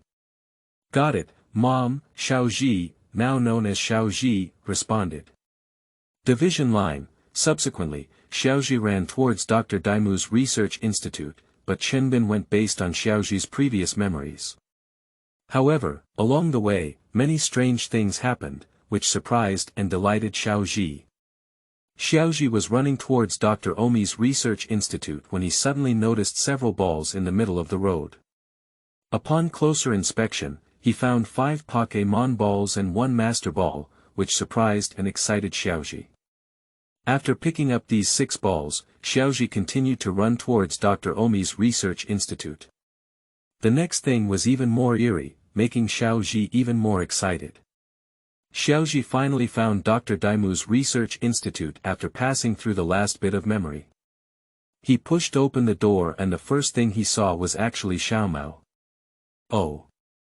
I thought who it was. It turns out that the genius Xiaozhi from Jinshin town has arrived. Xiaomao's words were provocative. After listening to Xiaomao's words, Xiaozhi felt a bit angry, but when he remembered Xiaomao's arrogant personality, his mood returned to normal. Oh. Really? Xiaomao also admits that I am a genius in Jinshin Town. In order to not disappoint your expectations, I will definitely work hard. Xiaozhi said calmly and complacently.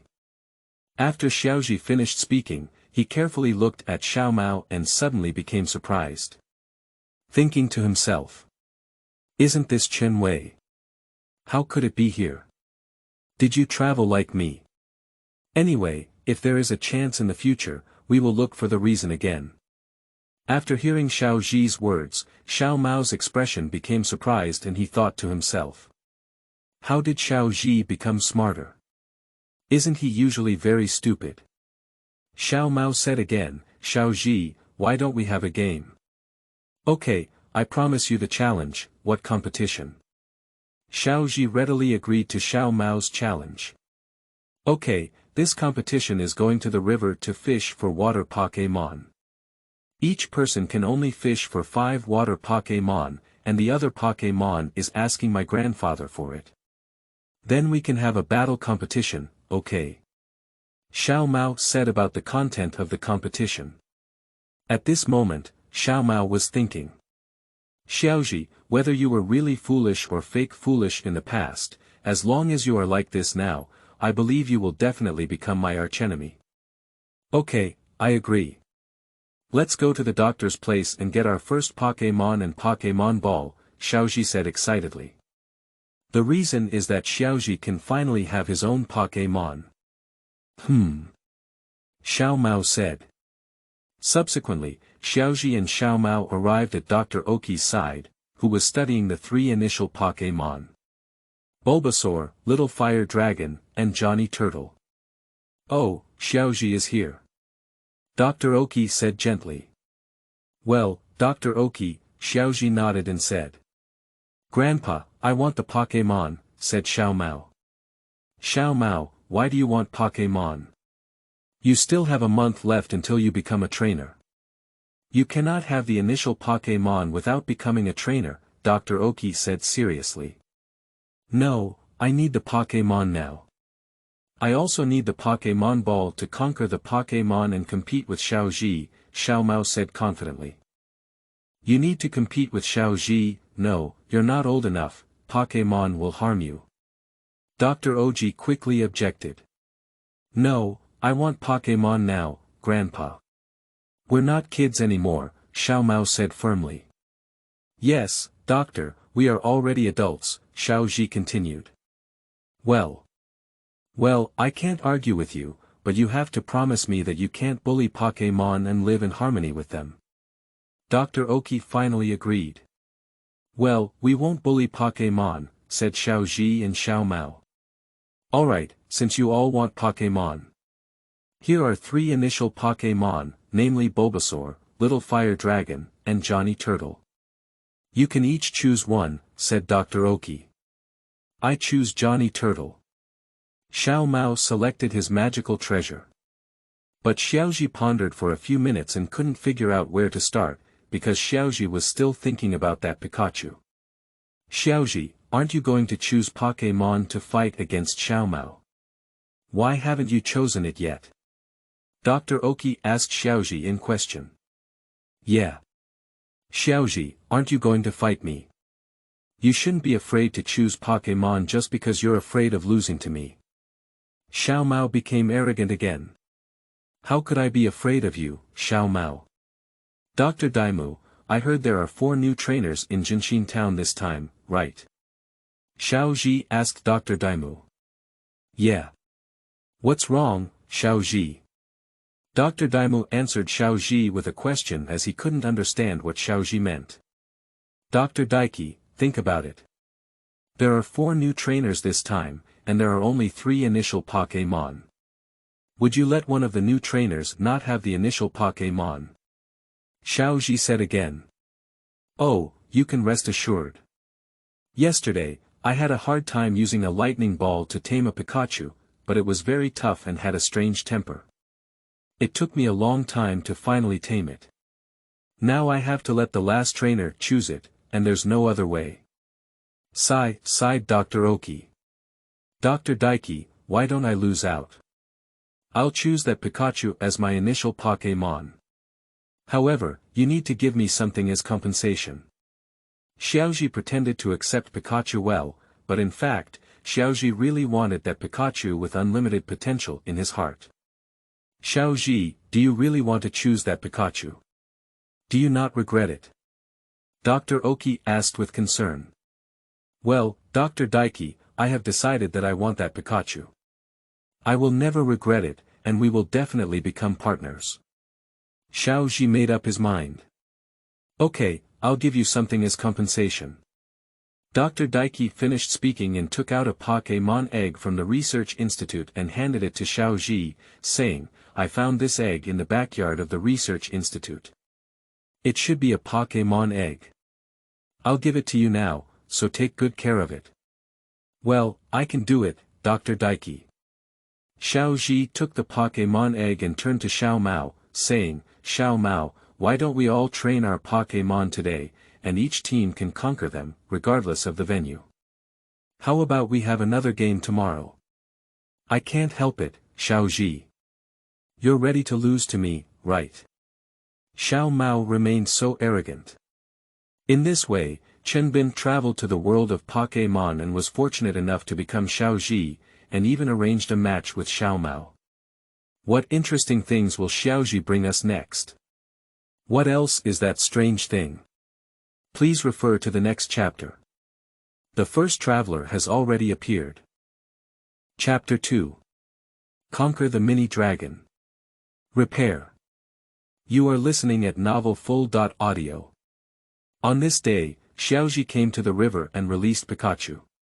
Come out, Pikachu, he said. Pikachu gave Xiaozhi an electric shock as soon as he came out, because Pikachu was very angry and didn't want to stay in the small space of the Pokémon ball. Pikachu, you don't want to stay in the Pokémon ball, do you? Xiaozhi asked, and Pikachu nodded. Alright, you're now my Pokémon, and of course you're also my partner. If you don't want to stay in the Pokémon ball, don't stay. You can go on an adventure with me. Are we friends now? Xiaozhi smiled at Pikachu and put his hand in front of him. Pikachu pondered. This human was just electrocuted by me. Not only did he not blame me, but he also allowed me to stay outside and was willing to be friends with me. Pikachu, Pikachu. Pikachu happily placed his little hand in Xiaozhi's hand and called out, indicating that Pikachu agreed with Xiaozhi. However, Pikachu didn't fully trust Xiaozhi yet, but Xiaozhi thought that as long as he tried, Pikachu would definitely believe him. Xiaozhi smiled and caressed Pikachu's little head, and Pikachu also enjoyed Xiaozhi's touch. Alright, Pikachu, let's fish by the river. I won't lose to Xiaomao, said Xiaozhi as he started fishing by the river. Time passed by bit, and Xiaozhi always caught the Carp King, so he had no choice but to put all those Carp Kings back into the river. Just as Xiaozhi was feeling disappointed, suddenly, the fishing rod in Xiaozhi's hand moved violently again. At first, Xiaozhi thought it was still the Carp King, but when Xiaozhi pulled it up hard, at that moment, Xiaozhi was stunned. Roaring whale. Xiaozhi exclaimed in surprise, how could there be roaring whales from the Fengyuan area in this place? No matter what, let's first subdue them before we talk. Pikachu, strike the roaring whale with an electric shock. Xiaozhi began his attack. Pikachu. Pikachu jumped up and delivered an electric shock to the roaring whale, but was dodged by the whale using a flash of lightning. Pikachu, catch up with it. Pikachu used a flash of lightning to catch up with the roaring whale, but was hit by the whale's water gun. Pikachu, use electric shock on the water surface. Xiaozhi remembered that water can conduct electricity. Therefore, Pikachu jumped up again and delivered an electric shock to the lake, directly electrocuting the roaring whale, with a significant effect. Okay, Pikachu, use electric shock again, Xiaozhi said confidently. Just as Xiaozhi was feeling happy, the action of the roar whale once again disappointed and surprised Xiaozhi. He saw the roar whale jump onto the shore and give Pikachu a direct impact. Isn't it? This roaring whale can still attack when it's out of the water. Alright, we must subdue you. Xiaozhi now wanted to subdue the roaring whale in front of him even more. Pikachu, a flash of lightning. Pikachu used a flash of lightning to quickly charge towards the roaring whale, which also rushed towards Pikachu's direction, but you fell for it. Pikachu, rush to the side of the roaring whale and use an electric shock, Xiaozhi suddenly said. The roaring whale was once again hit by an electric shock and suffered serious injuries, but Pikachu was still hit by the roaring whale's impact and suffered many injuries. Damn it, it's so difficult to deal with. The level difference is too big. It seems like this is the only way, Pikachu. He threw an electric shock into the sky and then drew thunder onto him. Xiaozhi clenched his fist and said. Although Pikachu was unaware of Xiaozhi's thoughts, he still followed Xiaozhi's instructions and sent an electric shock into the sky. After the shock hit the air, it instantly caused thunder, and then successfully directed the lightning onto Pikachu. Pikachu was struck by a powerful lightning strike, and he persevered in pain. On the other hand, the roaring whale is preparing to destroy the dead light. Okay, Pikachu, use the strongest electric shock. Xiaozhi can only take a fight now. Pikachu. Pikachu unleashed his strongest electric shock. Pikachu delivered the strongest electric shock to the roaring whale, and the roaring whale also delivered a destructive death ray to Pikachu. Damn it, it would destroy the dead light. Pikachu, go ahead. Xiaozhi made up his mind. The collision between the destructive death ray and the strongest electric shock caused a huge explosion in an instant. After the thick smoke dissipated, the roaring whale lay on the ground and lost its combat ability. Go ahead, Pokémon Ball. Xiaozhi aimed at the roaring whale and threw the Pokémon Ball. After the Pokémon Ball touched the roaring whale, it turned into a red light and was loaded into the goal. It then fell to the ground and shook violently, while Xiaozhi tightly grabbed his fists and waited for the result. Finally, with a ding sound, the Pokémon Ball finally quieted down. Xiaozhi walked over to pick up the Pokémon Ball and happily exclaimed, I have subdued the roaring whale. Xiaozhi also put on the original Xiaozhi's exclusive signature pose. However, at this moment, Xiaozhi felt something was wrong, because every time Xiaozhi in the anime collected a new Pokémon or won, Pikachu would come over to celebrate together, and this time, Pikachu didn't come. Is the plot wrong? Xiaozhi looked at Pikachu's place with doubts. Pikachu. Xiaozhi anxiously ran over and picked up Pikachu. Pikachu, you have to hold on, I'll send you to Dr. Omu's place now. After speaking, Xiaozhi picked up Pikachu and ran towards Dr. Omu's research institute. On the way, Xiaozhi saw Pikachu getting weaker and weaker. Then, while crying, he said to Pikachu, Pikachu, please go inside the Pokémon Ball, otherwise you will be in danger of your life. Pikachu smiled weakly at Xiaozhi and then shook his head weakly, expressing unwillingness. Pikachu, that's okay, but you have to promise me to persevere. We're almost at Dr. Omi's place, and I won't let you leave me. Xiaozhi quickly ran towards Dr. Omi's research institute. Segmented line, Dr. Oki, Xiaozhi exclaimed anxiously as he opened Dr. Oki's door. Who is it? Dr. Oki walked out and asked. Dr. Oki, please help my Pikachu quickly, Xiaozhi cried and said to Dr. Oki. How could I be so seriously injured? Hurry up, send Pikachu to my research room. Dr. Oki said anxiously when he saw Pikachu's injuries so severe. After a long 10 minutes Dr. Daiki walked out and said to Xiaozhi, fortunately, you came early. If you come one step later, Pikachu's life will be in danger. Now Pikachu is fine. However, how could you have caused such a serious injury to Pikachu? Didn't I tell you to treat Pokémon well? Dr. Omi, I'm sorry, this is the situation. So, Xiaozhi told Dr. Omi the whole process of subduing the roaring whale. Alright, don't blame yourself anymore. In the future, don't let your Pokémon suffer such severe injuries. Do you understand? Dr. Oki said kindly. Well, I got it. Xiaozhi wiped away his tears and went to accompany Pikachu. After Pikachu slept for a while, he was indeed fine, which made Xiaozhi very happy. Next, Xiaozhi and Pikachu bid farewell to Dr. Oki and once again arrived at the riverbank. Roar Whale, come out. Xiaozhi released Roar Whale, we are now partners. Let's work together next. Roar. The roaring whale let out a loud cry. Suddenly, a mini dragon appeared in front of Xiaozhi. Wow! It's a mini dragon. Alright, mini dragon. I want to subdue you, Pikachu. Use electric shock.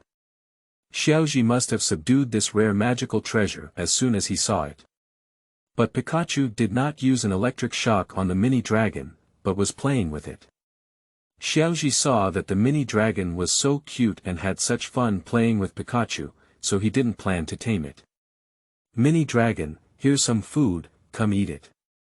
Mini Dragon saw Xiaozhi take out the Pokémon food and fearlessly approached Xiaozhi to eat the food in his hand.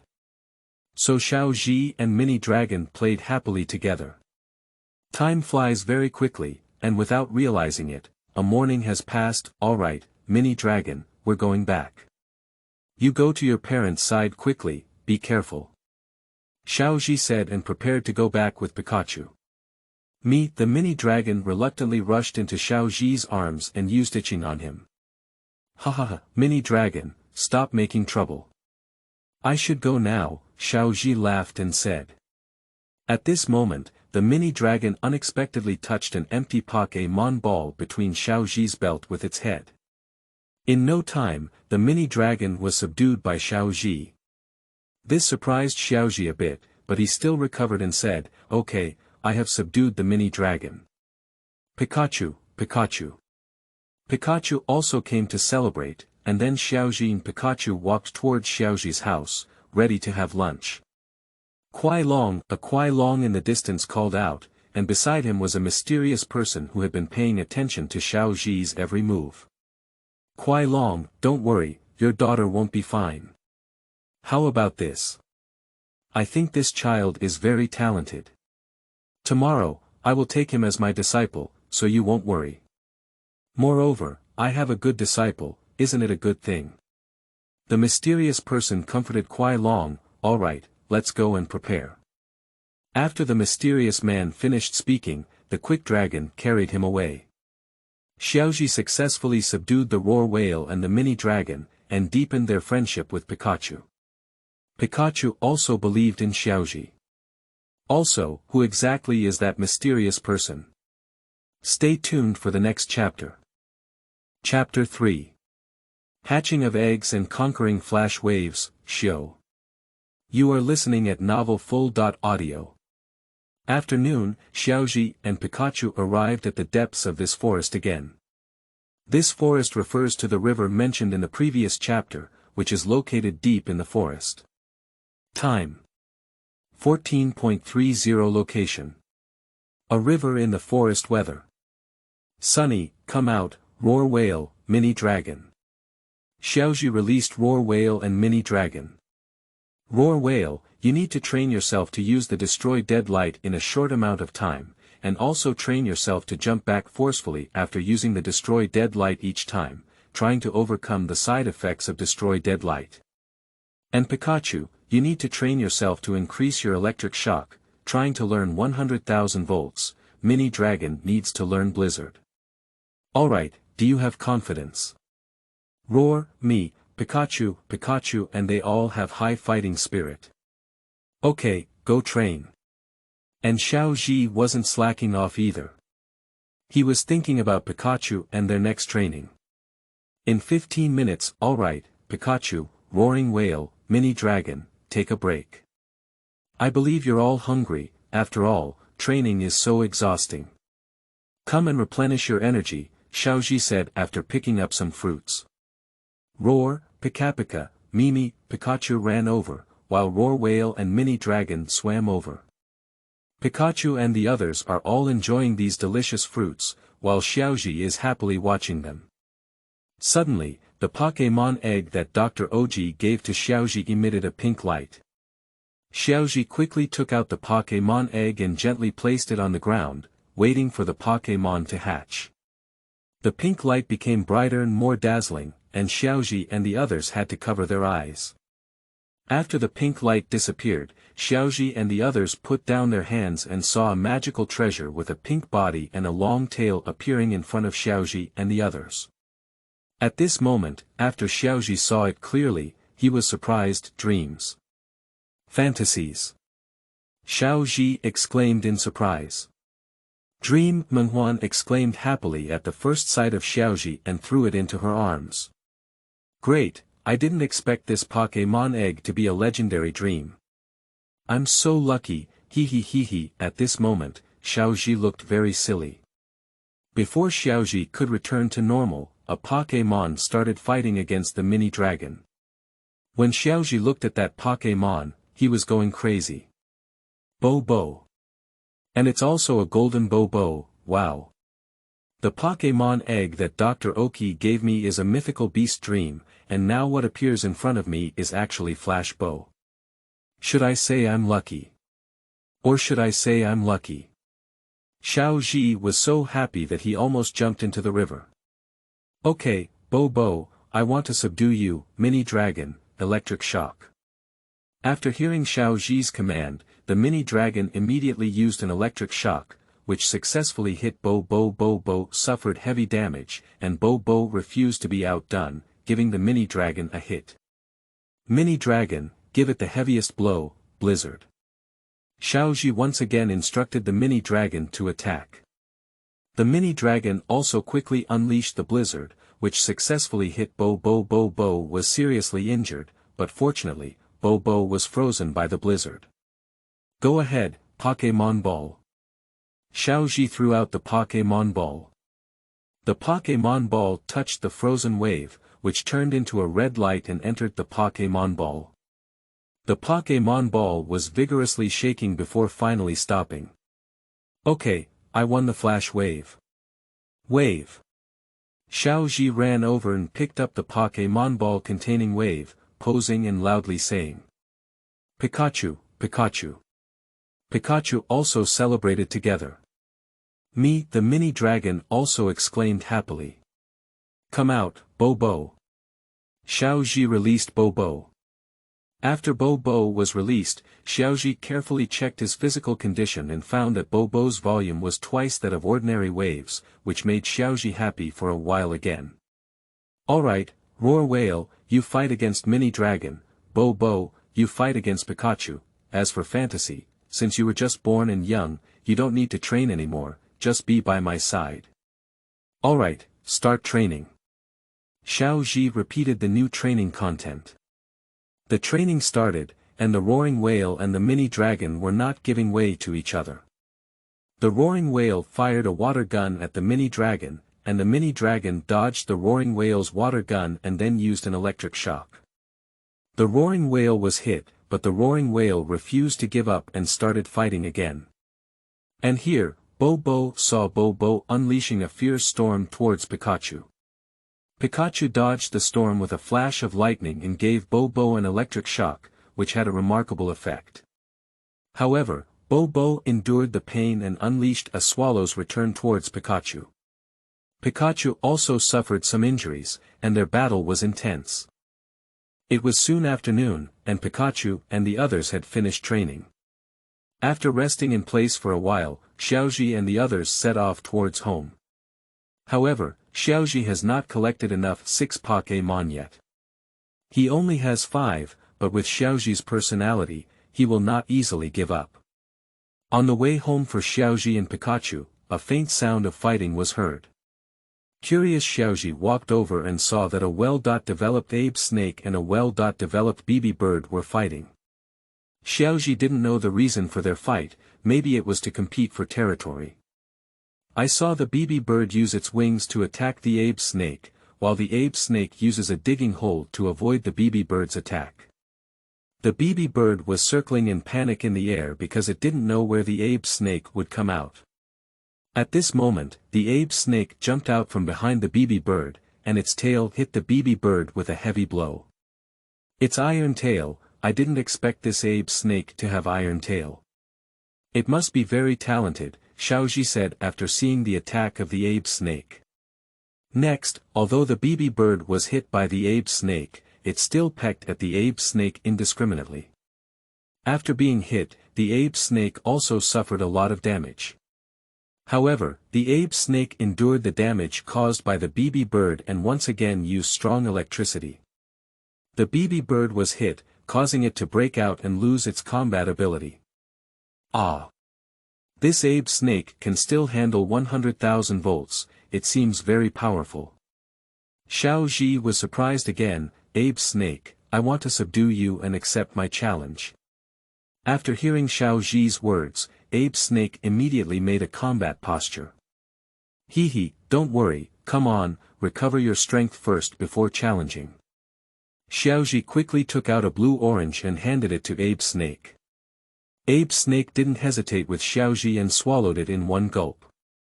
Finally, after ape snake regained its strength, it quickly took on a combat posture and looked at Xiaozhi with a fierce aura. Hee, it seems that this ape snake is very aggressive. Xiaozhi smiled, Mini Dragon, it's up to you to use electric shock. As soon as the mini dragon came out, it struck an electric shock at the ape snake, but it was dodged by the ape snake. The ape snake hit the mini dragon with an iron tail, and the mini dragon was hit. Mini Dragon, endure the damage and use Blizzard against the ape snake. Mini Dragon endured the damage and used Blizzard against the ape snake, but the ape snake was hit and suffered a lot of damage. Okay, use an electric shock. The Mini Dragon used an electric shock on the ape snake, but it was avoided by the ape snake using a burrow. Mini Dragon, be careful and see the timing. It will use Blizzard as soon as it comes out, Xiaozhi said seriously. The mini dragon is staring intently at the ground. At this moment, the ape snake jumped out from behind the mini dragon. Mini dragon, right behind, using Blizzard, Xiaozhi quickly said when he saw the ape snake jump out. The mini dragon was not negligent either, quickly unleashing a Blizzard on the ape snake behind him. The ape snake was directly hit by the Blizzard and fell to the ground, but had not yet lost its combat ability. Mini Dragon, give it the final electric shock. Ape Snake was hit again by the electric shock and lost his combat ability. Go ahead, Pokémon Ball. Xiaozhi threw out the Pokémon Ball. Ape Snake transformed into a red light and was caught inside the Pokémon Ball, which then shook fiercely on the ground. Finally, with a ding sound, the Pokémon Ball quieted down. I have subdued the ape snake. Xiaozhi once again put out a pose. Pikachu. Pikachu also followed with a pose. The mini dragon also celebrated along. Alright, now all 6 Pokémon are here.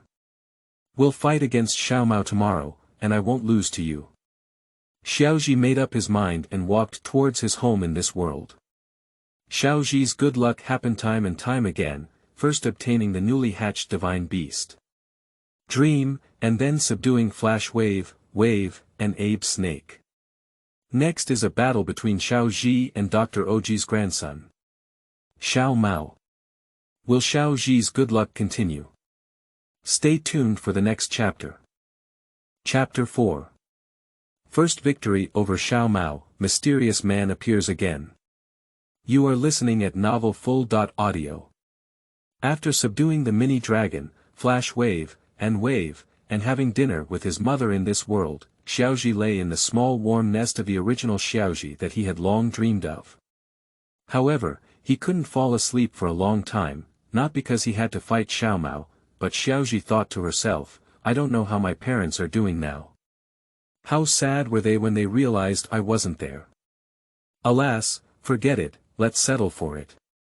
Since I have become Xiaozhi, I will definitely realize my dream.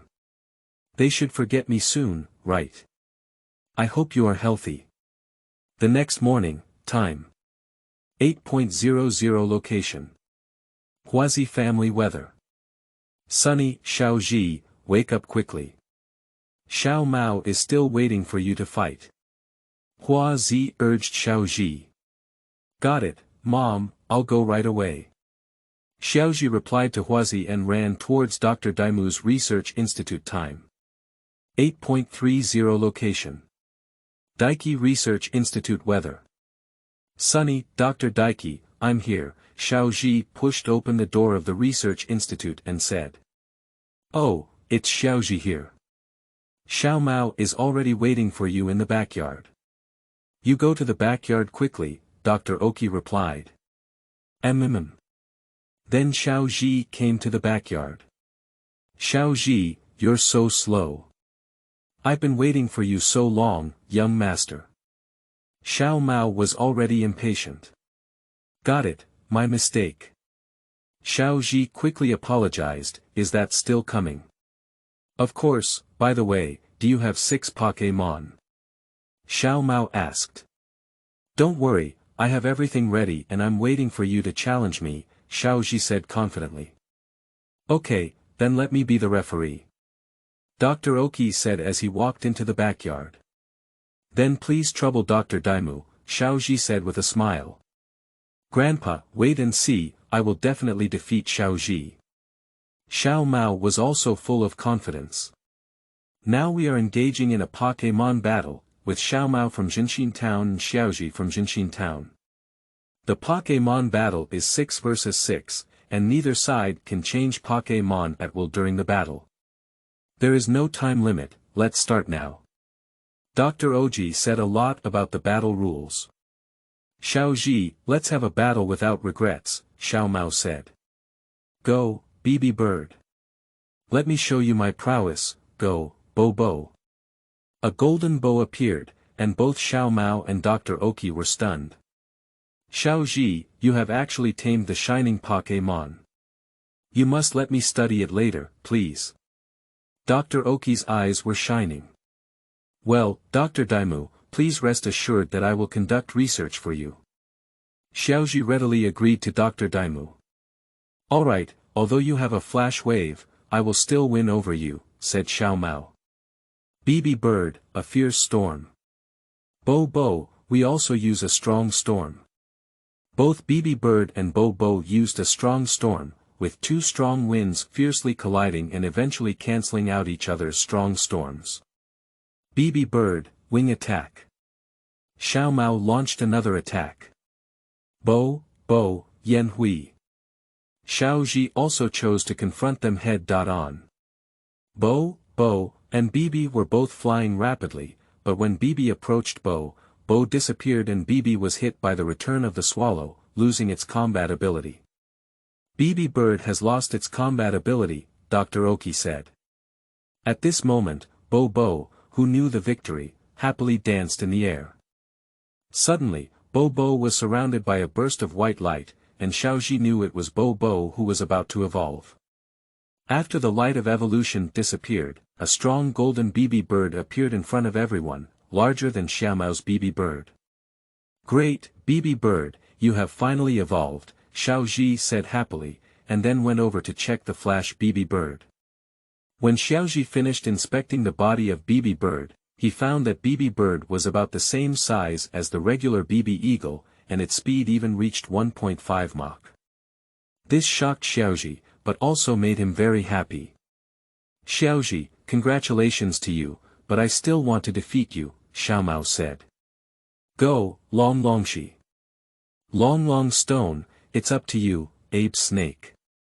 Xiaozhi's second Pokémon is Abe Snake. Rumbling stones, rolling. Xiaomao launched another attack. Abe Snake, use Iron Tail when Long Stone approaches. Xiaozhi immediately chose to defend. Long Stone, Big Bang. Xiaomao surprisingly chose to die together. Abe Snake, quickly avoided, Xiaozhi quickly called out. However, even though Xiaozhi reacted quickly, it was already too late and Abe Snake couldn't avoid it in time. With a loud bang, a big explosion occurred. After the smoke dissipated, both Long Stone and Abe Snake lost their combat ability. Long Stone and Abe Snake both lost their combat ability, Dr. Oki announced. Longshi, come back. Thank you for your hard work, Xiaomao said. Next up is you, Johnny Turtle. Go ahead. Come back, Abe Snake. You've worked hard, and I won't let your efforts go to waste. Xiaozhi took back Abe Snake. Pikachu, go ahead. Pikachu jumped to the battlefield. Johnny Turtle, spin at high speed, said Xiaomao. Pikachu, use an electric shock to make yourself fully charged. Little Xi surprisingly let Pikachu attack him. Pikachu quickly struck himself with an electric shock, and suddenly, Pikachu's body seemed to be wearing a layer of lightning clothing, full of electricity. At this point, Xiaomao had already noticed Xiaozhi's thoughts and quickly stopped, saying, Johnny Turtle, stop attacking. But it was already late, and when Johnny Turtle touched Pikachu, he was immediately electrified by the electricity from Pikachu and became paralyzed. Good opportunity, Pikachu, use 100,000 volts. Xiaozhi seized the opportunity and said. The Pikachu Johnny Turtle was once again attacked by an electric shock and lay on the ground losing its combat ability. Come back, Johnny Turtle. Xiaomao reluctantly took back Johnny Turtle, go, Nidoran. Pikachu, electric shock. This time, Xiaozhi launched an attack first. Nidoran, avoid and use a double kick.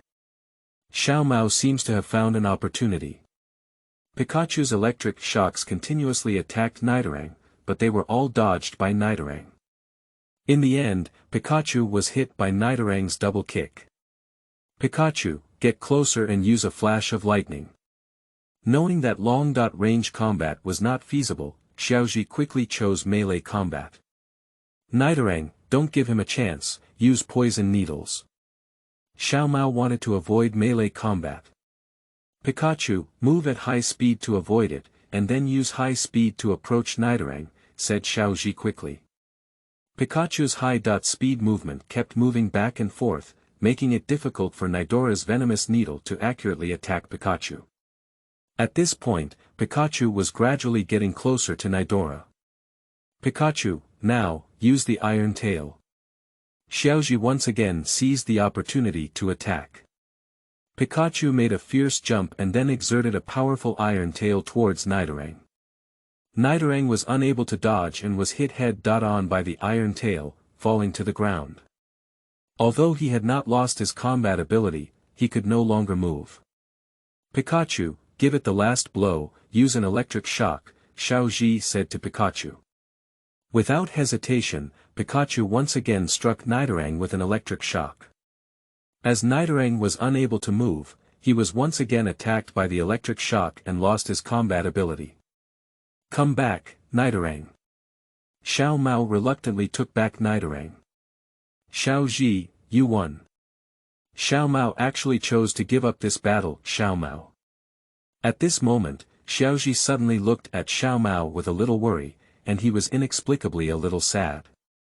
He didn't know what was wrong with him, he had already won. Don't worry, Xiaozhi. Although young Master Xiaomao lost to you this time, he won't give you the same chance next time as he did today. Don't be careless next time. Xiaomao smiled and said to Xiaozhi, Xiaozhi, congratulations on your victory. This battle is very exciting. After Xiaomao finished speaking, he extended one of his hands to shake hands with Xiaozhi. Well, Xiaomao, thank you. Let's have another battle next time. Xiaozhi also reached out a hand to hold on to Xiaomao's hand, and they all hugged each other tightly. Xiaozhi and Xiaomao, I want to ask you something now. I am already old and unable to become a Pokémon master. I hope you can help me realize this dream and bring back more Pokémon information. Dr. Oji said his request to Xiaozhi and Xiaomao. Grandpa, don't worry, I will definitely not disappoint your expectations, Xiaomao said confidently. Dr. Daiki, I will also help you achieve your dreams, said Xiaozhi confidently. At this moment, the Pokémon from the Research Institute suddenly ran over and called out to Dr. Oki, unsure of what he was saying. Bang! Suddenly, there was a loud explosion coming from Dr. Oki's Research Institute. Xiaozhi and the others hurriedly ran towards the explosion site. As soon as they arrived, they saw two men and women wearing white work uniforms, with a large R in the middle, constantly stealing Pokémon balls. "Who the hell are you?" Xiaomao asked angrily. As Xiaozhi has traveled through time, he is well aware that the two men and women who stole Pokémon balls are the characters he saw in the Pokémon broadcast in the human world. They are Amato and Kozo. Xiao Sanlang. Since you asked us who we are. Amato. I usually don't know how to answer. Xiao Sanlang said, but let me make an exception and tell you today. Amato. To prevent the earth from being destroyed. Xiao Sanlang said, in order to safeguard world peace.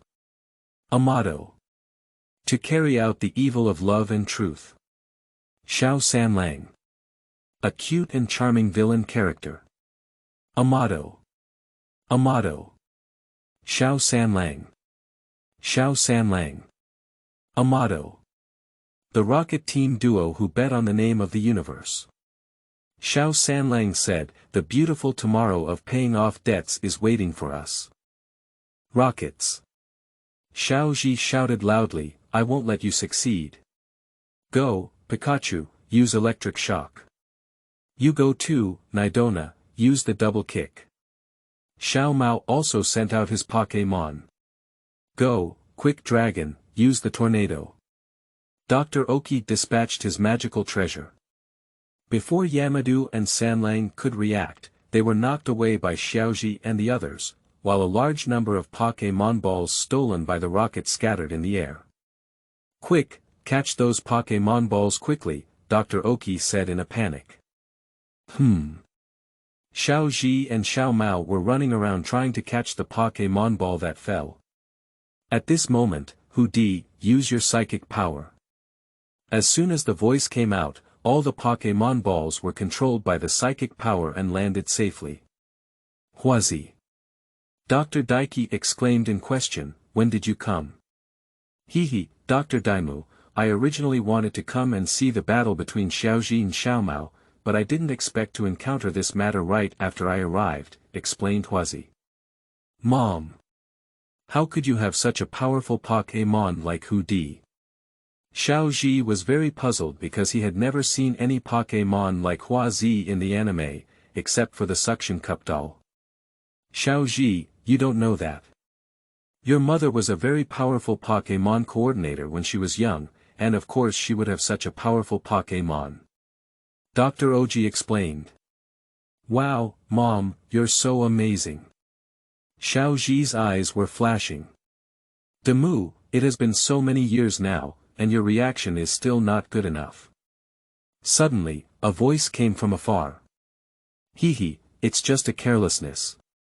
Dr. Oki replied with a smile to the person from afar. And Xiaozhi and Xiaomao stood in the same place, puzzled as they looked at Dr. Oki in the distant place where the sound came from. After they saw it clearly, a mysterious person was sitting on the back of a fast dragon flying towards Xiaozhi, and the other Xiaozhi's successful victory in his first battle also led to the emergence of the rockets. But who exactly is that mysterious person? Stay tuned for the next chapter. Chapter 5. The first generation of Pokémon Masters and Apprentices. You are listening at novelfull.audio. After waiting for the mysterious person riding the fast dragon to arrive, Dr. Oki walked forward with a smile. Zimming, long time no see. Dr. Daimu greeted the other person with a smile. Yes, Daimu, long time no see, the mysterious man said while hugging Dr. Daimu.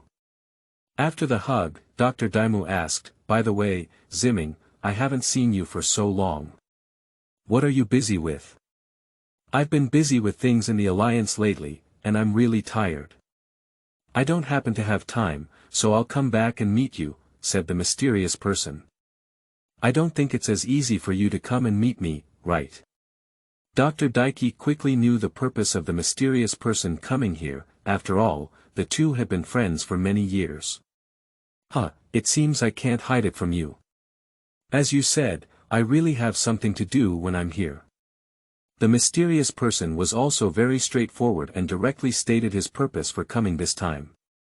Senior Chiu, long time no see, Xiaozhi walked over with a smile and said to the mysterious person. Oh, it's Xiaozhi. It's been a long time since we last saw each other. How have you been these years? Said Xiaomao. Thank you, Senior Chiu, for your concern. Everything is fine. Xiaozhi smiled and said. Mom, who is this old uncle? After they finished speaking, Xiaozhi asked Xiaozhi with a questioning expression on his face. Xiaozhi, this is the famous first-generation Pokémon master. Akiko Mingqiu Sr. Xiaozhi explained to Xiaozhi. After hearing Xiaozhi's words, Xiaozhi couldn't help but think to herself. I made it, didn't I? How could I have the privilege of seeing the first generation of Pokémon masters? At this moment, Xiaomao suddenly walked towards Xiaozhi and asked, what is the name of this child? Oh, my name is Xiaozhi. I have met my senior, Xiaozhi, who was lost in surprise, quickly said after calming down. Very polite child, Akizumi smiled and said, and this one? Akizumi turned to Xiaomao and asked. Hello senior, my name is Xiaomao and I am the grandson of Dr. Daimu, Xiaomao replied. Well, Ziming, haven't you told me what you're here for yet? Dr. Oki asked anxiously. Perhaps he's more interested in Akizumi's affairs. Generally, Akizumi's affairs are important information or some rare magical treasures, which will help Dr. Oki's research. Don't worry, you see, you're so old, your temperament is still like this, you've been studying for so many years, and you're still so energetic. Akizumi was really helpless about Dr. Oki's love. I came here today to prepare to take a child as my disciple. Ah! Ziming, who else can make you willing to accept your disciple? Dr. Daimu was surprised and opened his mouth wide. Alas, Daimu, it seems that you have a bad memory. Didn't I say I would only accept 3 apprentices back then? Because the 3rd apprentice hasn't been found yet, trainers from all over the world are looking for me and asking me to accept them as apprentices. However, none of them are suitable for my requirements. Only in these few days have I found the person in my heart. Akizumi said earnestly, well, I'll just come over. Indeed, Chiu Ziming already has 2 disciples, both of whom are strong and high-level figures in the alliance. As for who they are, we will reveal them below. However, why did Xiaomao not take in apprentices when he first took in 2 apprentices? The reason is also very simple. Akiko Ming is very strict in selecting people, and he doesn't plan to take many apprentices. He only wants to take 3. Why hasn't the 3rd one yet? It's because he has been searching for a suitable candidate, and he found that candidate here in Jinshin town. Who is the candidate mentioned by Senior Chiu? Xiaozhi suddenly asked. Yes, the candidate you mentioned is with us. Dr. Oki guessed. Well, that's right here. The candidate I'm referring to is this child. Xiaozhi, who is my 3rd disciple. Akiko Ming said and looked at Xiaozhi. Ah me. Xiaozhi asked in surprise. That's right, based on my observations of you in the past few days, you completely meet my requirements, so I came here today to take you as my disciple. Akiko Ming said kindly to Xiaozhi, so, can you be my disciple as a bad old man? After listening to Senior Chiu's words, Xiaozhi foolishly remained motionless in place. Xiaozhi, please agree quickly. Senior Chiu is very talented. You are fortunate enough to be his disciple. Dr. Daimu encouraged him from the side. Apprentice, pay respects to the master. Xiaozhi didn't hesitate to pay respects. This was a once-in-a-lifetime opportunity. Hurry up, get up quickly. Since you are my disciple, let's celebrate here in Jinshin town so that you can meet your two senior brothers, said Xiaomao with a smile. That, Senior Qiu, is it really possible? Huazi worried. Don't worry, Huazi. Your son really meets my requirements, so don't mind, said Xiaomao. Okay, then I'll thank Senior Qiu on behalf of Xiaozhi first, Huazi said with gratitude.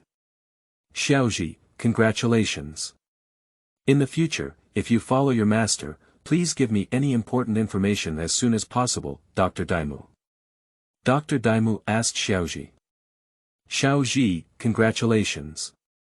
I didn't expect you to be valued by your seniors, but I won't lose to you either. Xiaomao congratulated Xiaozhi on the side, although he also wanted to become Qiu Ziming's disciple. Xiaomao, you are a good child and have great potential, but Grandpa, I can only accept one disciple. Please forgive Grandpa's favoritism. Qiu Ziming said kindly to Xiaomao. Grandpa Qiu, how could it be? How dare I blame Grandpa? Actually, you have taken Xiaozhi as your disciple, and I am also very happy. Although we are strong enemies, we are also brothers. How can I, as an older brother, envy my younger brother? Xiaomao said generously. Haha, truly worthy of being the grandson of Daimu. Well, I have a mini dragon here, let's give it to you as a gift for our first meeting. Akizumi took out the magical treasure ball containing the mini dragon and handed it to Xiaomao. Well, then Xiaomao will accept it. Thank you, Grandpa Qiu. Xiaomao said happily as he took the Pokémon ball from Akizumi's hand.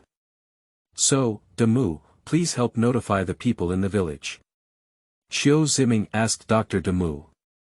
Don't worry, I'll go notify you right away, Dr. Daiki agreed. Division line, due to the small number of people in the village, a celebration banquet was held in the afternoon of the same day. During the entire process of paying respects to the teacher, Akira, who was also the master of Xiaozhi, and his two disciples also arrived as scheduled. Xiaomao, you are a good child. Since you all say you and Xiaozhi are brothers, are you willing to recognize me as your godmother? Huazi suddenly asked Xiaomao in front of everyone. Godmother, Xiaomao agreed after staying in place for a while. Well, my dear child, from today on, you will be Xiaozhi's brother. You two brothers must get along well. Huazi smiled and said gently to Xiaomao. I will, godmother. Xiaomao smiled happily. Huazi, since we are all so happy, should we have a battle? I haven't seen you for a while, and I don't know how strong you are. Qiu Ziming walked over and wrote a challenge to Huazi. Okay, Senior Qiu, then Huazi will make a fool of herself. Huazi didn't hesitate and chose to agree. So, let me be the referee, Dr. Oki volunteered. That's a big trouble, Akizumi said. So, the battle between Akizumi and Hanako is 1 versus 1, with no time limit. When one of the Pokémon on either side loses their combat ability, the battle is considered over. Dr. Oki said, so the battle starts now. That mysterious person is actually the first-generation Pokémon master in the Pokémon world, and surprisingly, he chose our protagonist, Xiaozhi, as his disciple. This luck is also very good. Alright, next is the battle between Akizumi and Koji's mother, Hanako. What kind of magical treasures will they both send out, and how strong will Hanako be? Stay tuned for the next chapter. Chapter 6. Meeting two senior brothers for the first time and receiving gifts. You are listening at novelfull.audio. Huazi, my Pokémon is it, Kuai Long, come on. Qiu Ziming's Pokémon is Kuai Long. So, Master Qiu, my magical treasure is Hudi. Huazi sent Hudi. It's Hudi, it's difficult for you Ziming to fight, Dr. Daimu worried. So, Senior Qiu, I'll attack first. Hudi, use your chanting power. Huazi launched the attack first. Kuai Long, break free from your mental energy and use the jet flame. Xiaozhi Ming calmly launched an attack. Hu Di exerted his psychic power towards Kuai Long, but was tenaciously pulled away by Kuai Long and hit by a jet of flames, taking some damage. Hu Di used the ability to predict the future and use mental interference against the Kuai Long. Hua Zi continued to attack. Kuai Long, avoid its mental interference and use the freezing light, commanded Akizumi. Hu Di, like last time, did not hit the fast dragon, but instead was hit by the fast dragon's freezing light. Since we can't hit, that's all we can do. Hu Di, use hypnosis. Hua Zi gave up on the direct attack. Kuai Long, avoid it quickly. Akiko Ming quickly understood Hua Zi's thoughts. Don't let it escape, move in an instant and use hypnosis continuously. Hua Zi chased closely. Kuai Long, keep avoiding. Even if she knew Hua Zi's thoughts, Qiu Ziming could only choose to avoid. Hu Di instantly moved behind Kuai Long and then used hypnosis to approach him. As soon as Kuai Long reacted, he immediately avoided him. However, although Kuai Long repeatedly avoided it, it was still tiring. After avoiding it 5 or 6 times in a row, Kuai Long finally fell asleep on the ground and was hypnotized. Good opportunity, Hu Di, use spiritual boosting.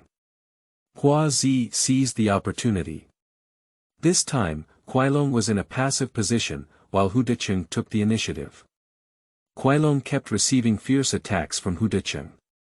After being attacked by Hu Di 4 times in a row, Kuai Long finally woke up. Good opportunity, Kuai Long, use the reverse scale.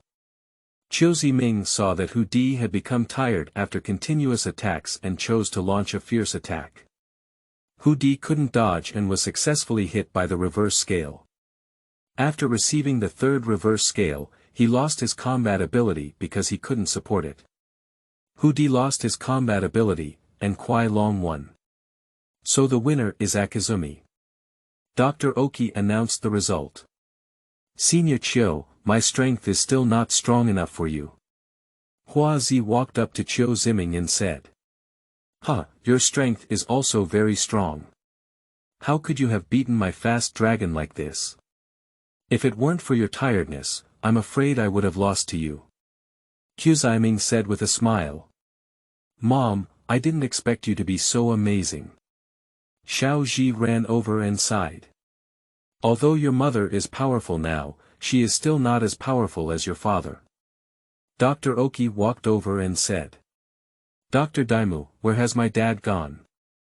Xiaozhi inquired about his dad's news, because he had never seen his dad since he could remember, and thought he had never had a dad since he was young. Well, just hearing Dr. Daimu's words, Xiaozhi's interest came up. Your father is currently practicing somewhere in this world. Dr. Oki answered Xiaozhi's question.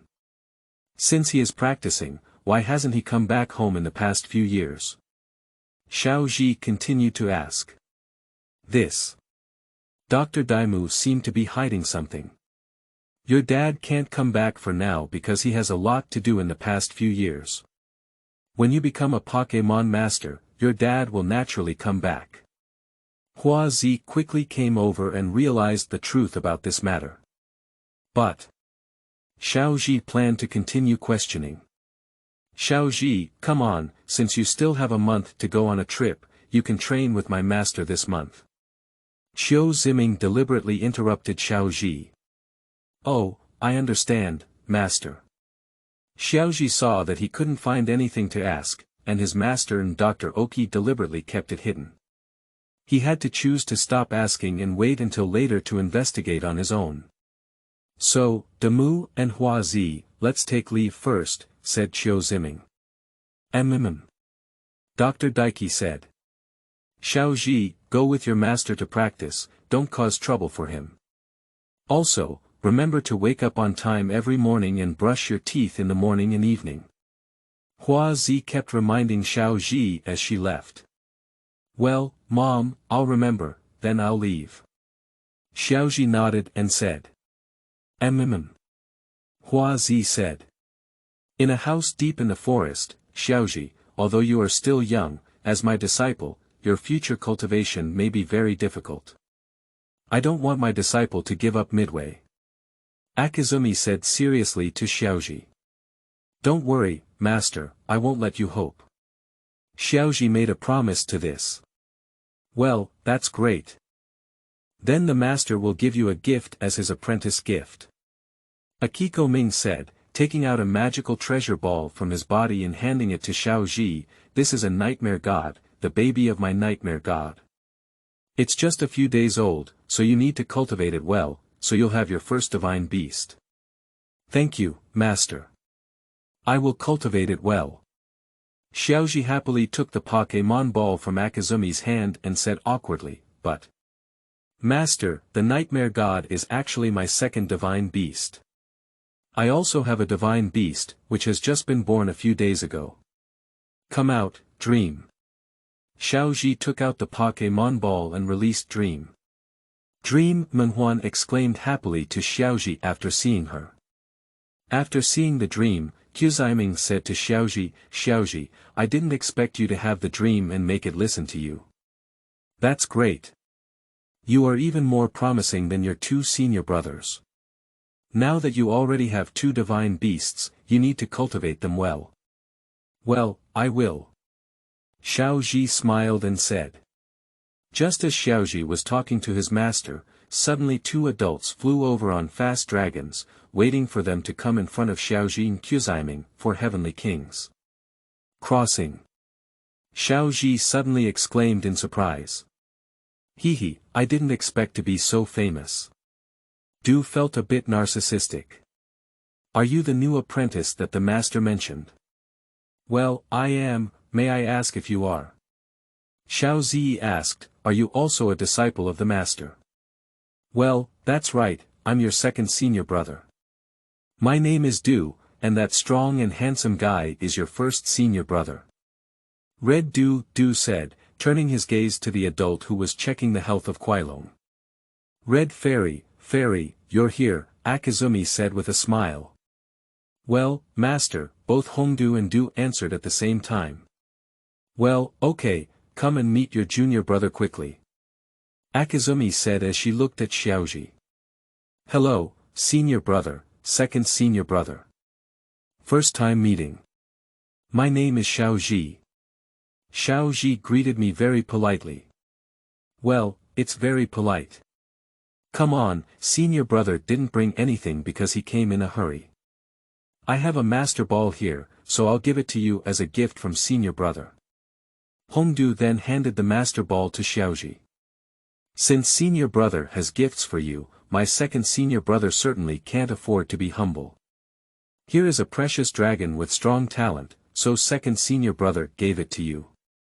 Du also took out a magical treasure ball containing a precious dragon and handed it to Xiaozhi. Thank you senior brother, thank you second senior brother, Xiaozhi said happily. Xiaozhi's happiness was mainly due to receiving such a valuable gift. The main reason was that the famous Red Fairy and Fairy were actually his senior brothers, which made Xiaozhi feel uneasy. Since crossing over to the world of Pokémon, all sorts of incredible good luck have come to Xiaozhi, as if everything had already been arranged. Alright, Hongdu and Du, let's take your junior brothers to train first. I'll watch from the side. Akizumi wanted Hongdu and Du to teach Xiaozhi some combat knowledge first. So, Xiaozhi began this month of arduous cultivation. Dr. Daiki's Research Institute. Dr. Daiki, I was almost scared to death by you. Don't let Xiaozhi know about his father's situation. Huazi complained. Oh, sorry, Huazi, I'm a little worried this time. Don't worry, I won't let Xiaozhi know about his father. Dr. Oki swore in front of Huazi. Huazi sighed and said silently, Xiaozhi. I hope you can see your father soon. Xiaozhi's successful apprenticeship, and now he has learned that the two famous Red Fairy and Fairy are both his senior brothers, which can be said to be incredible. Now that his cultivation has officially begun, what kind of things will he encounter in his practice? And where exactly is Xiaozhi's father? Why did Xiaozhi's mother hide this matter? Stay tuned for the next chapter.